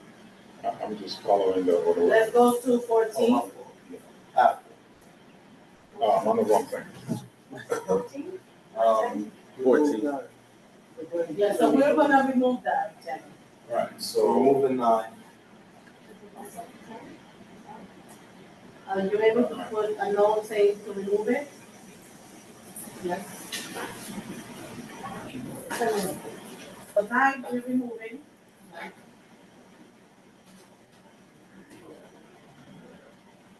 Okay, so 10, you want to keep it or remove it or revise it? She skipped I don't know what you had there prior. The, No, something was there. Yeah, I think you. My notes for 10 was to keep it. Slide back there. Could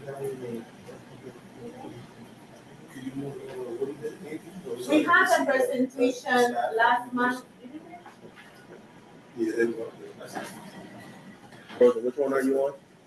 On the 10 that you mentioned, Yeah, didn't we just, oh no, that's not the good. So keep.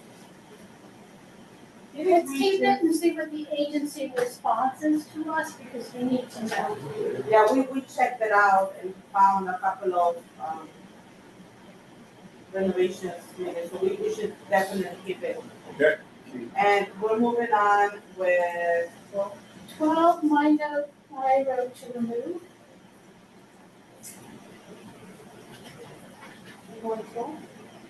yeah, we If are. you want to know my definitely- reason for that, I can we elaborate. are- Yeah, I remember this, we're definitely should keep it even though the agents, the staff recommends to determine agency feasibility regarding this request. So providing water access to the community gardens requires a line from the street to the garden. Now, this is something the building owner would pay for.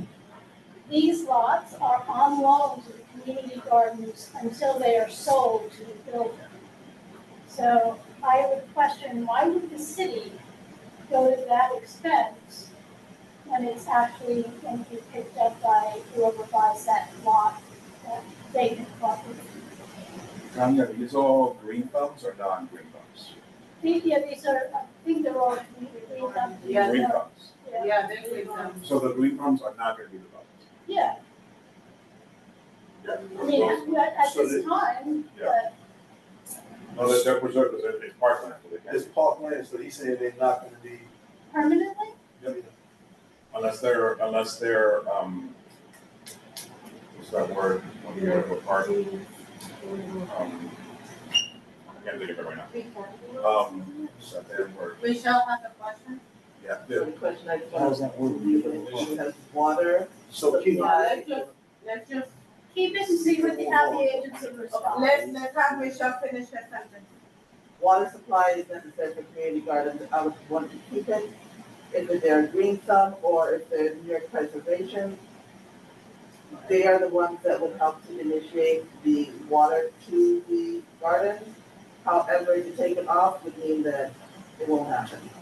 Yeah, let's just keep that one. So you guys have to talk, to the departments, because one thing is wishing something and making the logic in your own mind, another thing is what's actually feasible according to whomever owns the property. So, fine, keep it, but you have to speak to these agencies to get them to tell you whether or not this is something that they can do. Because it may be that they cannot, and that they will never. Okay, we're moving on with number 14. Debbie? So, when you say talk to the agencies, would global consultations be an opportunity? Sure, but you can talk to the district consultations is actually what you should be doing. So I was gonna say this at the end, but it doesn't seem like you wanna end. So congratulations on those tours. That was great. That was great. What you need to add next year is you have to prioritize at the end of the meeting session in June, scheduling district budget consultations in July with the agencies that correspond to your committee, and then you can talk to them through all this stuff, right? Like, can we actually do it? Can we not do it? And you'll have all your answers from those consultations for your September meeting, so you're not starting from scratch. But those tours were great. They're great. It's just, So we just didn't do September. So the question is, do we move the tours earlier a little bit? Because we won't finish until like. Right, so the tours might not line up with that consultation for that reason, but you still have this. Okay. Right? Yeah, This we is have a planning. lot of information. If Right. we actually And it's are still the able same. Yeah. It might still be outstanding and you can still talk to them. And you can talk to them every month. Every month.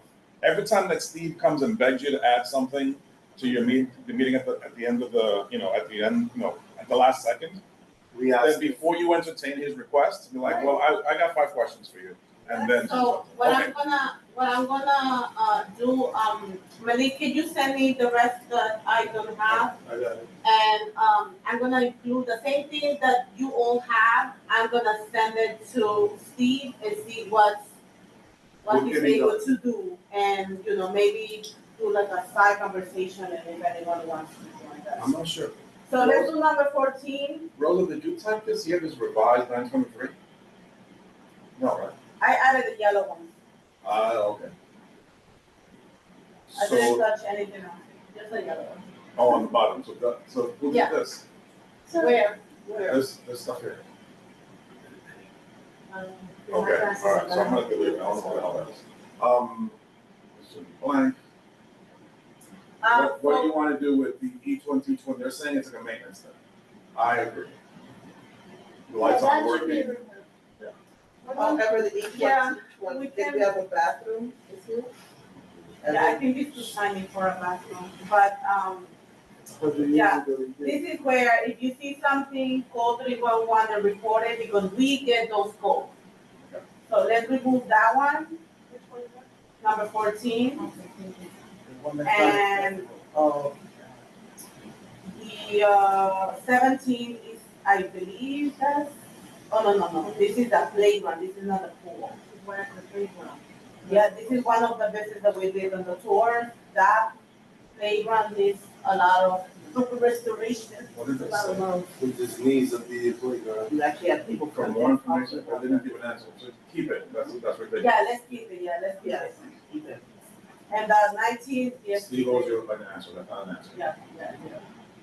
19, yes, keep. Yeah. And these are all the ones that we. And then the new ones, keep. So all these, you're adding all these new ones? Yeah. The yellow. All the yellow. Yeah. So, wait, I just have a little comment if someone is able to. So while Angel does that, on Saturday, September 27th, the District 4 is having our welcome back and is in need of anyone that is from the community board to table at 9 a.m. if possible. I do have a table available, but if no one is able to attend, obviously community board 11 is not going to be here. Saturday, September 27th. So this Saturday. This Saturday, like 2 days from now. From 9 to what? From 9 to whenever you're done, 12, 1. The back to school? Back to school event, and I volunteered to go, but I'm going to PA with my son's birthday. You volunteering? Yay! Okay. 120th in Lexington. Lexington and 3rd, yeah. Fernando, let's talk. I know him for 100 years. I brought back the tablecloth from Italy. Thank you. I need that. I just have a statement. But yes, very much. So very quickly, I think that maybe we should come to when we have our next meeting for the new business, talk about how to kind of activate this in a way so that we can do a planning session. Yes. So that's just a recommendation. Thank you. New business, budget request follow-up. I think we should do this like every single maybe month to like try to. The ones that you don't have a lot of stuff on. Yes. But I have a quick statement. Okay, yes, Malik, your statement? I just wanted to, as far as the new members, I know the other gentleman that was, that's a part of our, I forget his name. His name, James? The other gentleman. He mentioned in the full board meeting that, why don't, it looks like we're arguing and we're fighting against each other. And I wanted to make a statement, and I wish he was here, but nothing gets done when everybody is peaceful. I don't want to say peaceful. We all respect each other, and I just wanted to let the new board members know that, but it's real like healthy conversation when you have sort of a disagreement and try to get an understanding between each other. It's not necessarily fighting or bickering and stuff, but we all have strong opinions based off of the experience we have or the lack of. And I just wanted to bring that to some of the new board members, and I wanted to put that on record. But I wish the gentleman was here to understand that it's not only that we're not actually fighting, because we do care about each other, but we do have strong opinions about the work that we do, the volunteer work that we do. So that's all I wanted to Thank say. you, Malik. I think it's constructive criticism, especially because we're like very vocal and strong advocates in the community, and in different fields, right? I'm in the education field, so I advocate for all the kiddos in New York City public schools, not just Manhattan, but also all the boroughs. So I get where you're coming from, and everything comes from love because we want to see change now, not tomorrow, but yeah, that's the work that we do together. Okay, so that's a new business connect month. Vocal, amazing Angel, thank you so much. Next month, we're gonna put a timer at 8:30. At 8:30, the bell's going up. This is my 4th meeting in a row that's been over 3 hours. That's too much. Thank Right? you, Angel, you're the No, best. That's that's not a good meeting. 2 hours. Fernando Alvarez. Rosa Diaz. Here. Chancellor Gregor. Yeah, Chancellor Greg. Chancellor Greg. Chancellor Gregor. Malik Bella. All of us. Robin McGinty is absent. Samantha is absent. Marina is absent. Debbie Quinones. No, I'm not here. Russell Schuler. Present. Agatha White. Present. And Michelle, what's your comment? Present. We have quorum. Thank you. You didn't name me. Oh, I didn't? Connie Lee is my favorite. Debbie.